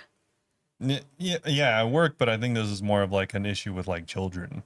Oh yeah, you don't want your kids to go on your account. Yeah, and like more than likely, if you're at work, you can just play on your phone. Yeah. But yeah, like this is if you don't want to have to ask your parents if they're like strict or whatever. I was thinking if you have kids and you don't want them to ruin your account. Okay, that too. But yeah, they also said that they heard some new players that sometimes miss the fact that there's a second game available, such as RS3. Or OSRS. Or OSRS. So to help with that, they're going to add some new stuff to the splash page for first-time installers, so you can choose which game you want to play. That makes sense. I guess. I mean, no one's going to play RS3, but let's go. You never know. Anyway, player support improvements. This is the best part. I'm annoyed at it, okay? I'm a hater. I don't care. I'm an AI hater. On August 11th, we launched Scaper, which replaced our current bot, Nano, on the support center. It's just a bot for a bot. It is. Scaper is our new AI support bot, more powerful than Nano, and built to help you find answers fast or connect with our support team. Trained with input from our support experts, it can help answer a wider range of questions, guide you to helpful resources, and collect key info to speed up the support process. You'll always have an option to speak to a team member if you prefer. Is it going to be like one of those things where you have to go through 5 questions before you can get to a team member, though? I don't know, because I hate that. I don't know. It's like, I hate whenever I'm like trying to call the doctor, I'm like, speak to representative. And they're like, what do you need to talk to representative about? And I tell them, they're like, tell me more detail. And I'm like, oh my God, please. Representative. I just say that. And then they're like, tell me why. And let me see if I could help. And I'm like, no. Just type representative over and over again. Literally. But yeah, no, I mean, let's just call it what it is. This is going to be terrible. I'm an AI hater. I a don't lot of people care. already brought this up, and Aiza, tried to be as understanding as possible, but he can't straight up say that he thinks this sucks. Like, this isn't his decision, probably. Of course. They just want to have less employees. But suffice it to say, they've already seen the feedback that this would be okay as a search function bot, essentially. So, like, if you're like looking on the website and you're like, where do I find the download for RuneLite? Yeah. It can probably easily help you find where the download for RuneLite is. So for things like that, this will probably work great. Can't wait to see how many people's appeals get immediately rejected. If someone's like, I typed the word hello and got chat restricted, probably can't really help you there. Yeah. So yeah, well, I don't know what other stuff this bot will help with, but it's probably, I would probably just expect very limited actual usefulness of this bot. And just another reminder, whenever you're using AI to do stuff, double check that it's accurate, because I myself have had several times where the Google AI is wrong. Yeah. Just double check things. They, in their roadmap, they did say autumn, which I think we're rolling into really rapidly here, that they would have live chat support in their roadmap. Is autumn October? Yeah. Yeah. Okay. It's the early fall, kind of like how spring is like early summer. Okay, cool. But they do mention here in this week's update that there is going to be live chat. They're rolling out in stages. So it's weird because while they're rolling it out in stages, it's not going to be available all the time. Yeah, it's coming this quarter though. It's not going to be 24/7 chat. No. Like you might expect. I feel like a lot of things aren't 24/7 though, to be honest.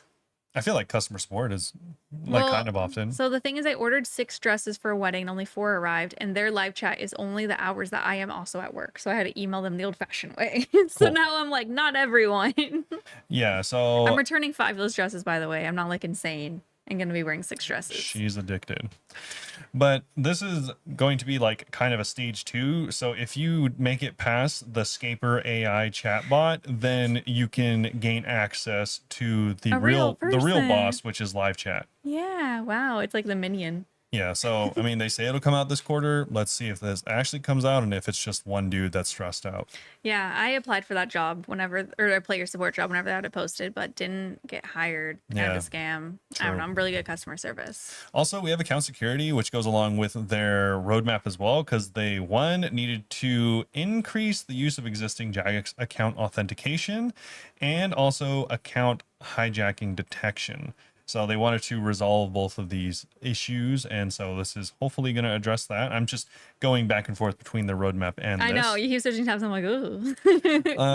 So I don't even know why they need to ask this question. Seems like such a weird question, but they say, why keep your account safe? You could lose your account, and that would suck. That would be a bummer. Yeah, for all the obvious reasons. And then, so they talk about enabling multi-factor authentication, which These are just random tips that they have for us. Yeah, so these are all just like regular account security things, but generally secure your email account and your multi-factor. Use different passwords. Don't use the same password on everything. Yeah, use long, strong passwords. Don't use just regular old same password from password 1, forever. 2, 3. And also enable multi-factor on your email as well. Mm-hmm. Yeah, definitely. Check your linked accounts. So remove any linked accounts that you don't recognize.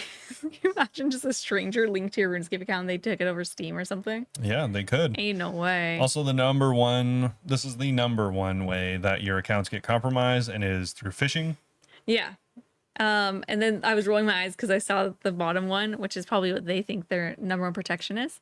Migrate to a Jagex account. I have a Jagex account and I like it, but it is silly whenever they advertise it themselves. Yeah, Jagex accounts are 4 times less likely to be hijacked than legacy accounts. I like my Jagex account, but it feels so weird whenever they're advertising it so much. I know that that's like what they're supposed to do, but it still feels goofy. Yeah, it's unfortunate because they do not mention anywhere here any actual security updates. Well, they mentioned one. You missed it. They said that now everyone can have the backup codes available, even if you're not using an Authenticator app. That's one thing. Well, because before they're like, if you're not using an app, screw you. You have worse security. Yeah, so I guess that would technically go along with them saying that they increased the use of existing authentication. Yeah, and it's not even autumn. Yeah, but to be fair, it is definitely well into summer, and they haven't mentioned account hijacking detection even in the slightest. Yeah, we still have a couple months left, I think. Also, they didn't mention improved ban appeals. Yet. They're just going to keep you banned, is what they're going to say. Yeah. So a few other things that they left off here entirely, which I mean, these are in autumn. It's not. Yeah, autumn they yet. might update us on this later in the year, but just there wasn't mentioned even in the slightest. Is anti-cheat real world trading, also Jagex account secure recovery, and display name self services, which actually I think would be really cool. Yeah. And Jagex account pain points. I don't know what that is, but just random issues. Yeah. About how like on mobile it's not that easy to get a Switch account. Yeah. So there's definitely some more stuff that they could work on. They have done a better job than I expected, Yeah. to be fair, as far as player support goes, but still more. I'm glad they're getting real chat support, but I was hoping for more than what they have. Yeah. And I'm just like a boomer and don't like AI. True. Much. So they said the next full roadmap update will be mid-September. So that's going to be like the last their chance for summer. So they're probably like on it, hopefully. Hopefully. They should be. Yeah, that's it for the player support update. Yeah, next up is the actual update this week. So that is POH recode and more fixes. I didn't understand the picture at first. It's a spaghetti bolognese. Yeah, it's a bowl of spaghetti in a RuneScape player. It's because they talk about spaghetti code. Spoiler alert. Yeah, Mom Spaghetti. Shout out. Yeah, Mom's Spaghetti code. Yeah, double M. So this week's update is a behind-the-scenes rewrite of the POH system alongside some tweaks and fixes per usual. Yeah, so we can just skip this entire They're thing. all behind the scenes. Nothing should be noticeable, and if there is any weird bugs, report it. Yeah, I'm hoping that really just all of this behind the scenes thing is laying the groundwork for the plethora of updates that we have talked about, hoping the POH gets in some time. Well, I do say, by modernizing it, we've made it much easier to maintain and expand on POHs in the future. So your dreams of a fully customizable, lava-moded, gilded, flying dungeon dragon house aren't quite as far-fetched anymore. Don't say that unless you're going to give it to me, because now I want a flying dungeon dragon house. I just want the house to be decorated like Mauritania. Is that too much to ask? It is, yeah. Like, that's all I want. It's been 20 years. Please I thought change they added the wallpaper. Do they not add the Mauritania still? No. Oh. There is like some lava ones. There is some Zerosian ones, I think. But I don't know if there's Zerosian. no, Derek, I think is there's like a green one. Oh, the twisted one. Yeah, the twisted one. Yeah. There's a few different ones, but they're way less than I would want. No elven ones, no vampire ones. Like, what's going on? What did they end up adding? They added something. Nothing. No, they did add something. They added Barlamore. Yeah, I feel like the they added desert something one. else then. Or the high. It's not Savannah. Yeah, the Savannah one. What would it be? POH Designs OSRS? Sure. Because I'm curious. I think that there was more house styles than we think. Okay. I don't think so. Basic wood, basic stone, whitewash stone, Fremenic style wood, tropical wood, fancy stone, deathly mansion, twisted theme, Hosidius. I love the Hosidius one. Cozy cabin. I love that one too. Oh, they did a Canopus. They did. Yeah, but they don't got a vampire one. Oh, you want like more, I want like real. What's it? Mirditch. Yeah. Mirditch. Yeah. Like okay, they have the Canopus That wasn't one, even an option. You're not getting that. But this is really just dark green. Yeah. This is just green grass with some vines. Yeah. Like this isn't really Canopus. Look at the Savitas one and tell me that these are similar. Yeah, no. I don't know. It's okay. I want there to be like the gnome area, like a tree house. Well, I just want a tree house, actually. All I'm saying, it's been a long time. They could mix it up. Yeah, but they did add the Mauritanian one, so he's a liar, and I'm sorry. Before someone else says it, I have to apologize. No, it's fine.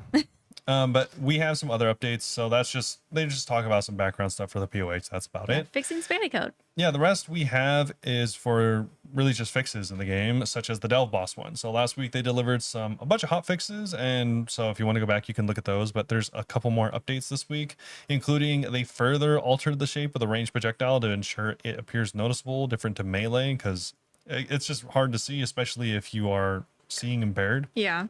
Fix the bug where valuable loot drops received from Doom did not broadcast to the clan chat. Oh, that'd be so sad. Like, you have boots and no one knows. Yeah, boots with the fur. Yeah, with the fur. We also want to take a moment to acknowledge some of the more common feedback bits. These aren't things that they're going to change immediately, but they just want to let you know that they heard you about it. And the first one is going to be the attack. Responses to all of it. Yeah, the attack speed delay on volatile earth.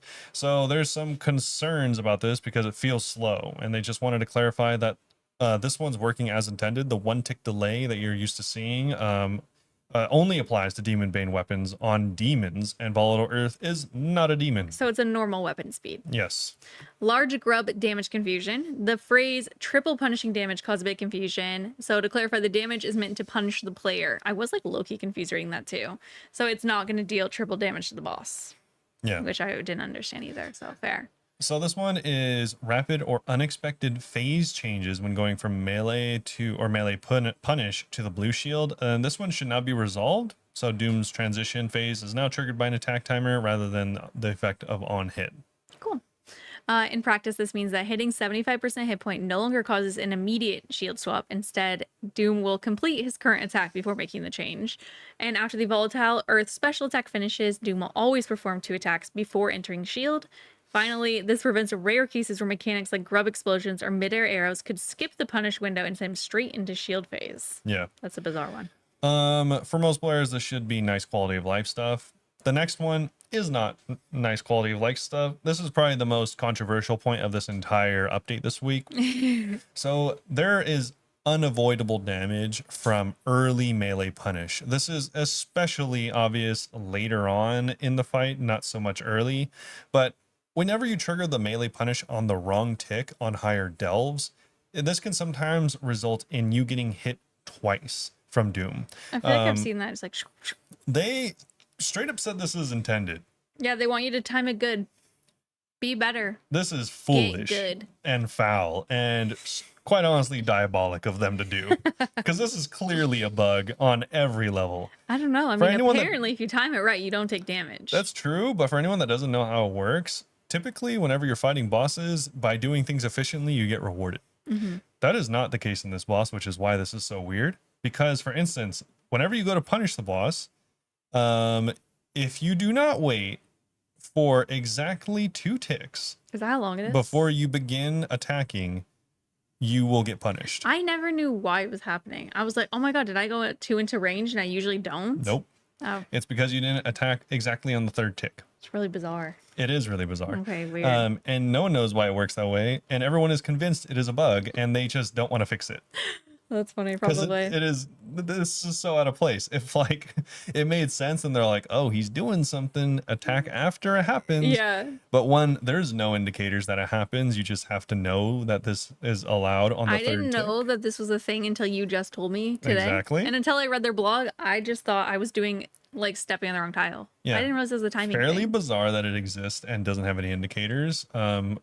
Is the only thing in this game that is kind of like that, as far as I know. Yeah. So, I mean, it's cool that they're leaving it like that, and everyone will eventually learn. So this will probably not get changed, but it is kind of a weird point. It's a weird little fun fact. You could just be like, "Oh, this exists. We're looking to fix it." Is what would have been nice to have They done. said we're keeping it for now, as in if people complain enough, they might change it. I don't think they're going to complaining. Last one for Doom, the Ivy Yak versus Doom's Beam Charge. With the latest update, the Ivy Yak now acts similarly to Demon Bane weapons when dealing with mage creeps, and we understand why some of you feel it should work the same way against Doom's Beam Charge for consistency. We've decided not to extend that interaction, though. While the eye can help clear bugs, grubs, blah, blah. Well, they are bugs. They are bugs. While it can help kill them, using it to interrupt the beam would allow Doom's shield to be drained far too quickly. It's just busted. You know, you're not supposed to actually be hitting that hard at this part. It is good. Since the encounter already requires a scorching bow, we want to preserve the intended pacing and challenge of the fight. Yeah, so there's still a few bugs, but overall they have hopefully improved the game and made a few tweaks to make it better. But, you know, obviously give them feedback if you don't feel the same. Yeah, and then we have some other client and mobile updates. Yeah, so they fixed a few bugs. So the first one is the XP tracker pop-out panel was closed. It would duplicate the last XP tracker for some reason, so you'd have like a weird ghost tracker. Fixed an issue on mobile where tapping near the side panel buttons could accidentally interact with the game beneath the UI. They re-added the limit frame rate option on mobile, if just go into settings. Players in the new render beta will see improved visuals across multiple areas with fixes for flickering, terrain clipping, and geometry issues in various places. Yeah, a lot of the layering issues have been fixed. Good. They also fixed a visual issue where the Amulet of Glory and similar amulets were missing their inner gem. It was just not there. And then next up, they had the sailing stress test that actually already happened today. So I'm sure that we'll be hearing more about it soon. It was not, it was expected. Okay. In that there was a lot of not good things happening. Which is why they wanted to have it, because Yeah. they knew. There was even cases of just the like going to log in into the world, and it just straight up the login button wasn't there on the client. Well, I'm just gonna say it's a good thing they decided to do this test. Yeah, so it's good they're Day doing the one stress. release. Yeah, that would have been tragic. Next up, randomly, we have The Land of Corinne, which is a new album out now. I love the art for this, though. I do think it's super pretty. This is just a little music album that you could get if you want. You can add the tracks to your playlist if you want. Yeah. More importantly, though, the most important thing, we have other changes. Ooh. So they added new categories to the report abuse that specifically is for PvP cheating. People are going to use this on everyone that beats them in PvP, I fear. Yeah. This is, going to work hopefully really well against whenever you want to report for macroing software, for example. For anyone that's, gone against people with auto overheads, this will be used for that. Removing the Raging Echoes curtain now correctly clears both the curtain and the wall decoration without needing to reload your POH. So they added a missing bass instrument to the Castori music track. I wonder who noticed that. I said bass, it is bass. You said it and I was just like, yep, my favorite instrument. I almost said weapon. Yeah, the bass. my favorite artist, Bass Hunter. Domintheus and his sons can now give spare copies of the gauntlets more conveniently if you've earned them, and he now properly explains why he won't give you anything if you're not eligible. Yeah, and they also re-added a missing unsent letter to a house on the Sunset Coast. Adjusted the GE buy limit of early league canes to that of other canes. And one version of the Fremnik helmet now has improved models with horns that connect to the helm. Clicking out of Mr. Mordod's chat no longer tricks him into saying the same puzzle repeatedly. I didn't know that was a thing. I wish I had. Yeah, I know a lot of people were upset about this, but I also didn't know this was a thing. Yeah, people are like, this is kind of like a cute little old school throwback. It's just like that dragon that goes and quizzes you. Right? Whenever he's like, teacher's mad at you, Bunebape RS, come take this test. I didn't know you could cheese that. It's kind of cool. Yeah. It was kind of cool. No cheese anymore. It's lactose free. Just like me. But yeah, so that's it for this week's update. Yeah. Not super dense, just a bunch of new player stuff. I know. This video actually turned into a new player guide instead of a podcast, so whoops. Yeah, this is our new guide. Okay, well, we can move on to our Q&A then. We have a couple of different ideas from people. So first one is going to be from Moose. Would you support an idea of revamping the Sand Casino to become an actual slots casino where it's used as a money sink and taxed? For example, one slot token equals 1,000 gold. Different tiered slot machines. So tier 1 is 1 token fee or roll. Tier 2 is 5. Tier 3 is 10. Rewards can be a variety of skilling and PVM supplies like food, pots, planks, logs, bars. You get the idea. Different 3 in a row rolls. It would be 1 to 3 times based on machine tier. The base amount is supplies per roll, and multipliers only applied to the 3 in a row rolls. So for example, you get angler, angler, angler. That's 75 anglerfish and a machine, or times the machine tier. Angler, angler, coal. That's 50 angler and 25 coal. Angler, prayer pots, coal. 25 angler, 1 prayer pot, 25 coal. Amounts of loots are just an example, obviously. Price of the tokens and our loot would be different. So it's not always a win, but more of a gamble. I think it's actually kind of a cool idea. Yeah, this is kind of cool. Because people call it the Sand Casino. Like, why not make it a casino? Well, it used to be. Yeah, we'll make a new casino then. The desert's so empty. Yeah. It's in the middle of the desert. I don't dislike this. Oh, wow. You're mad at Moose. No. No, you're mad. I was actually going to say I hate it, but then I tried to make it so I think it's okay. Okay. Why would you hate it? Yeah, just go. Just because gambling in this game. Well, one. Oh, it has... Gambling's always a little scary. It's a slippery slope in RuneScape. They're going to use an algorithm that's going to be figured out, and everyone's going to be like, all right, this is the only way to make money here is by using these items to trade in. That's how everything is in RuneScape eventually. Exactly. So that's why I have a new suggestion. Sure. So this, very well thought out, potentially a good idea. I have something not well thought out, maybe not a good idea. Love that. But I'm almost certain people would like it more. Let's go for it. So you insert an item, whatever value, let's just say there's like 3 to 5 stages of value, low to high. If you put something in of a certain value, you get locked into like stage 1, 2, 3, 4, 5, like I just mentioned. Like if you put in a DSIM, you're like in stage 2. You can roll, put the item in, it gets sacrificed, gone forever. But you can roll any item completely randomly, random number generator. That's insane. From the stage 2 pool. I feel like that's too crazy. And it's like, all right, you turned in, let's just pretend the DSIM is 100K. You turn it in, you can get anything from as low as like a 5K weapon all the way up to like, I don't know, like a Bandos piece or something. Or no, that's too high. But that's a little high. let's say like a something worth like a mil, like a whip. Yeah, like a whip, or maybe this would be limited to mains. Number one, straight off the rip, because we're not doing any of that stuff for irons, and also that kind of defeats the purpose. Mm-hmm. But I was like, this is just a way for you to just straight up gamble, because I don't want people to be able to figure out. I just want it to be absolutely random. Like, you're like, all right, I have an extra whatever this is. Yeah. I don't need it. Maybe I get lucky. I don't know. And it's like, oh, I put in a T-bow. I could get a scythe. Oh Scythes God. are worth more right now. I have actually come around to I don't want any of this because the economy, it'll devalue a lot of stuff. People will be rolling it, right? Maybe. Probably. Well, no. My thoughts. the thing is, you're more likely to lose. Yeah. Right. So what it would do is it would just straight up advertently, I was going to say inadvertently, just remove a ton of items from the game. Because like, it would be like a 1-for-1 trade of like, it would remove hopefully more valuable items from the game, but I also don't know exactly how that would work with my system. It would obviously have to be fleshed out more. Yeah. With yours, I was thinking, but then there's like an influx of something like cheaper, and then they get even more cheap, and then it's a whole thing. Maybe. I was thinking also maybe you can put multiple copies for maybe moving to the next tier or something like that. Like if you're like, all right, I have like 5 Sanguinestes, but I want to move up to the tier above the Sanguinesti tier. Mm-hmm. So if I put 5 of those in, that's worth like 120 mil. Yeah. Then it'll move me into the next bracket or something. And it would probably have to work with like, 50 stages, not 5. Yeah, but, of course.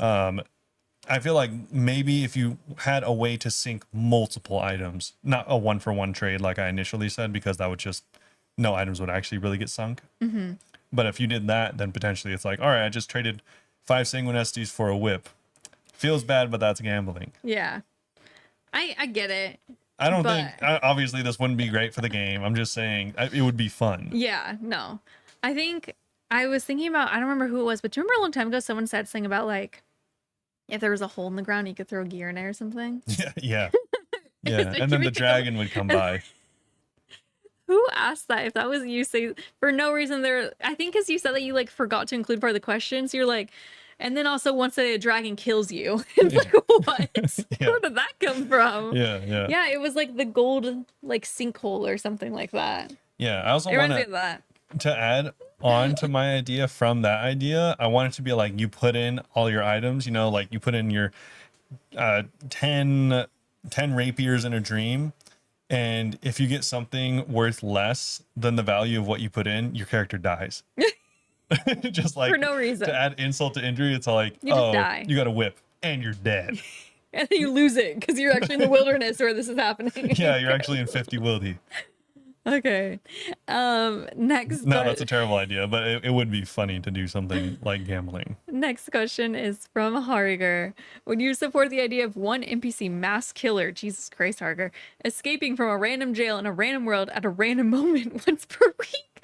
The mass killer would be armed with only a steel dagger and have no food or pots, so that he's not too overpowered, but he's level 126 and will continuously attack the first person he sees and will not stop until he's killed. Oh my god, imagining that one person. You're like, leave me alone.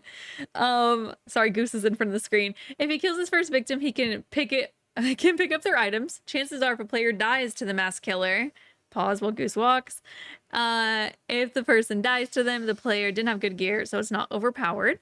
The positive part, though, if you kill the mass killer, the killer drops a master clue scroll, and you'll also be rewarded by an NPC that's responsible for the prison with a fast escape item, the rusty shackles. They appear like handcuffs on your wrist. I think this is terrifying. Yeah. It's scary because imagine you're just like bank standing somewhere, and you come back and you're just dead. And this guy he just killed you, and he could pick up your items? Picking up your items is too crazy. That's the craziest way to introduce a gold sink, is a random NPC can show up, kill you, and take your stuff. He shows up and literally pickpockets you from your bank. Yeah. I was thinking you're in the middle of a raid, have all your gear, kills you, takes your stuff. I don't like this idea, but I was trying to, like, while petting Goose, think of ways this could be cool. I thought of one thing. What? So you said the rusty shackles. What do we have now? Those things on your feet. That's manacles. The manacles. What if it was like just like a recolored version of that? Say rusty. Super cool recolor idea, you guys. Damn, that was a sick thought. Got him! Oh my god, I should work for Jagex. True. No, I was thinking of like, this idea sucks, but I was trying to make it interesting. Okay. And it reminded. To be fair, it is interesting. I don't think it sucks. I think it's cool because it reminds me a lot of things I wish was still in the game, which was the evil chicken. No, deadly events. Yeah, I think the evil chicken was one. Like it would go and kill you or something. I didn't play it that time. I was or maybe thinking I did as a child, it would be cool if there was a couple different kinds and they reintroduced it to the game. Because currently I don't do the random events. They all suck or are a waste of time. I do. I do it for the XP. No. I always do it for the XP. And whenever it's the frog, I always say, "Can I kiss you instead?" To see, I don't know if they're gonna fall in love with me. If they're gonna fall in love, and to see if it's a woman. But I really like the idea of them because I think it would be kind of cool. You're like, oh, I'm doing a task or something. This is boring. I've been here for 25 hours straight because it's a Blue Dragons task, and I'm just doing regular Blue Dragons for some reason. And then like all of a sudden, dude pops up, goes to like spec you in the back. And if you don't pray in time, he hits you for like 90% of your health. But if you can't have these kinds of things with hardcores in the game. I don't care. And then if you pray correctly, he only hits you for 10%, and he drops something. Still hits you for 10%. Yeah. Dang. He disappears after one hit. Yeah. Yeah. This is just like, are you there? Check. Oh my God. Are you paying attention? Check. That's scary. I don't like it. And he drops something of value, like a dragon stone, like something actually good. 12K. For doing nothing other than clicking a prayer, it's pretty good. True. Don't like anything coming that could just kill me randomly if I'm AFK, because I AFK a lot. I will just post up at the bank and then leave my house. All right. Frequently. What if they were able to implement it? You come back, they'd empty your entire bank. No. Don't ever AFK your account again. You get logged out because your account's deleted. Yeah, don't AFK. No, I was thinking, okay, so what if they do the same thing? One is you take 50% or 90%, whatever, of your health. If you miss it, it can be a person doing ranged or melee or magic or whatever, and maybe even if it's a ghost and you just have to pray anything. And the ghost is like, oh, prayer, I'm leaving. Like, okay, so it would have to leave you alone because otherwise you die. So it's like either that happens and you get hit because you didn't, you weren't paying attention, and it's not immediately like he's like the guy will like show up and be like, oh, I'm about to stab you, so it's melee. Yeah. Or like, oh, I'm about to cast a spell, so it's magic. Like I'm about to stab you. Yeah. He's like, oh, the Grand Wizard's gonna take you down this time, and then like you're like, he's walking over, little swing sound. You're like, all right, Grand Wizard, I gotta pray protect magic. Obviously, this would only happen after 37 prayer or something, whatever. No. Immediate. So it's like, yeah, obviously this would have to be mitigatable. Your guys' ideas are wild this week. But then it's like, if you do it successfully, it's like, yeah, you get something that's a high alch item. Like maybe it's herbs, like an actual good amount of herbs, like 3 Renar or something, like, or like a good seed or something like that. Like actual good stuff instead of a blue uncut sapphire. Okay, I like my XP lamps though. So soon. Oh, what if they're like 1K XP lamps instead of 500? Mine are like 900 because it goes based off your level. Yeah, what if it was 10x instead of 5x or whatever? Then it'd be too good. No, I don't think so. I will never agree. I don't want to be attacked. I think it would be cool if, to mitigate the downside of it, they're like, all right, he deals 50 to 90%, whatever it ends up being. But if you die from his spec specifically, not from whatever you're fighting, you die in real life, then it doesn't count as a death. It counts as a safe death. I don't know. You still get the inconvenience of having to go back to wherever you were. It doesn't even send you to death's office. That's how little of a death it is. It just sends you back to your home. I think I just don't like the idea of anything that could inconvenience you for no reason if you're AFK. I just don't want to be punished for being AFK because I'm AFK so much. Yeah, I don't like the AFK part of this game. Yeah. Well, I just like do it where I'm like, I'm gonna log in and do stuff, and I log in and stay at the bank until I get auto logged after 25 minutes. Well, I mean, there would be safe areas, right? Like all the towns and stuff would be like not where this event would happen. This would just be like if you're out at the gem crab for 45 days straight, and then eventually, and it would often be, you know, not even as common as a regular event, obviously, because it's a rare event. And then it would happen out in the wild, and it's like not a big deal, and it's cool if you do it, cool if you don't do it because you don't lose anything. It's just a little inconvenient. I do like how much you've been changing it to try and be like, agree with me, please. I mean, I'm not trying Tonight we're gonna be going to sleep. You're like, so hear me out. I'm not trying to convince you. I don't really care because I don't play the game. I just think this sounds like an okay idea. I don't know. I think you want me to petition for it in the game. I just think that you and everyone else that AFKs this game so much can't be counted as playing the game. Don't look at me. Next question. Are you really playing the game if you go to Gem Crab? I haven't been to the Gem Crab. Also, yeah, I think so. No. Yeah. No. It's the same as one of regular crabs, but big. No. It is. Anyway, question. Last question's from Matt. If you saw me blinking crazy, my eyes are so tired. So I was looking at Robert like, No, I think she's just crazy. Oh, okay. Do you think it would be cool to have two more player skilling activities, like 2-player woodcutting with the 2-person saw, 2-person fishing with the 2-person net, or 2-person agility with only 2 people can compete against each other? This is my first time reading this question. I'm not gonna lie. You said the 2-person agility, and I thought it was like their legs tied together, you know, like trying to coordinate. Hear me out though. I was just thinking of a sack race. Never mind. I was gonna say a construction with a 2-person saw, but you literally said that for woodcutting. Never mind. Yeah. A sack race. They have a what do you mean sack race? Well, there's multiple kinds of sack races. The one I was thinking of is there's team one where you each put one leg in. Oh yeah. Ugh, I hate that. No. Yeah. I know you discussed before 2 people activities are unpopular in OSRS, but I feel like they're not overpowered or underpowered with regards to XP rates. It could be a refreshing alternative to normal skilling. I like how Matt is already ready, like, I know you guys aren't going like, but hear me out. Yeah. Valid.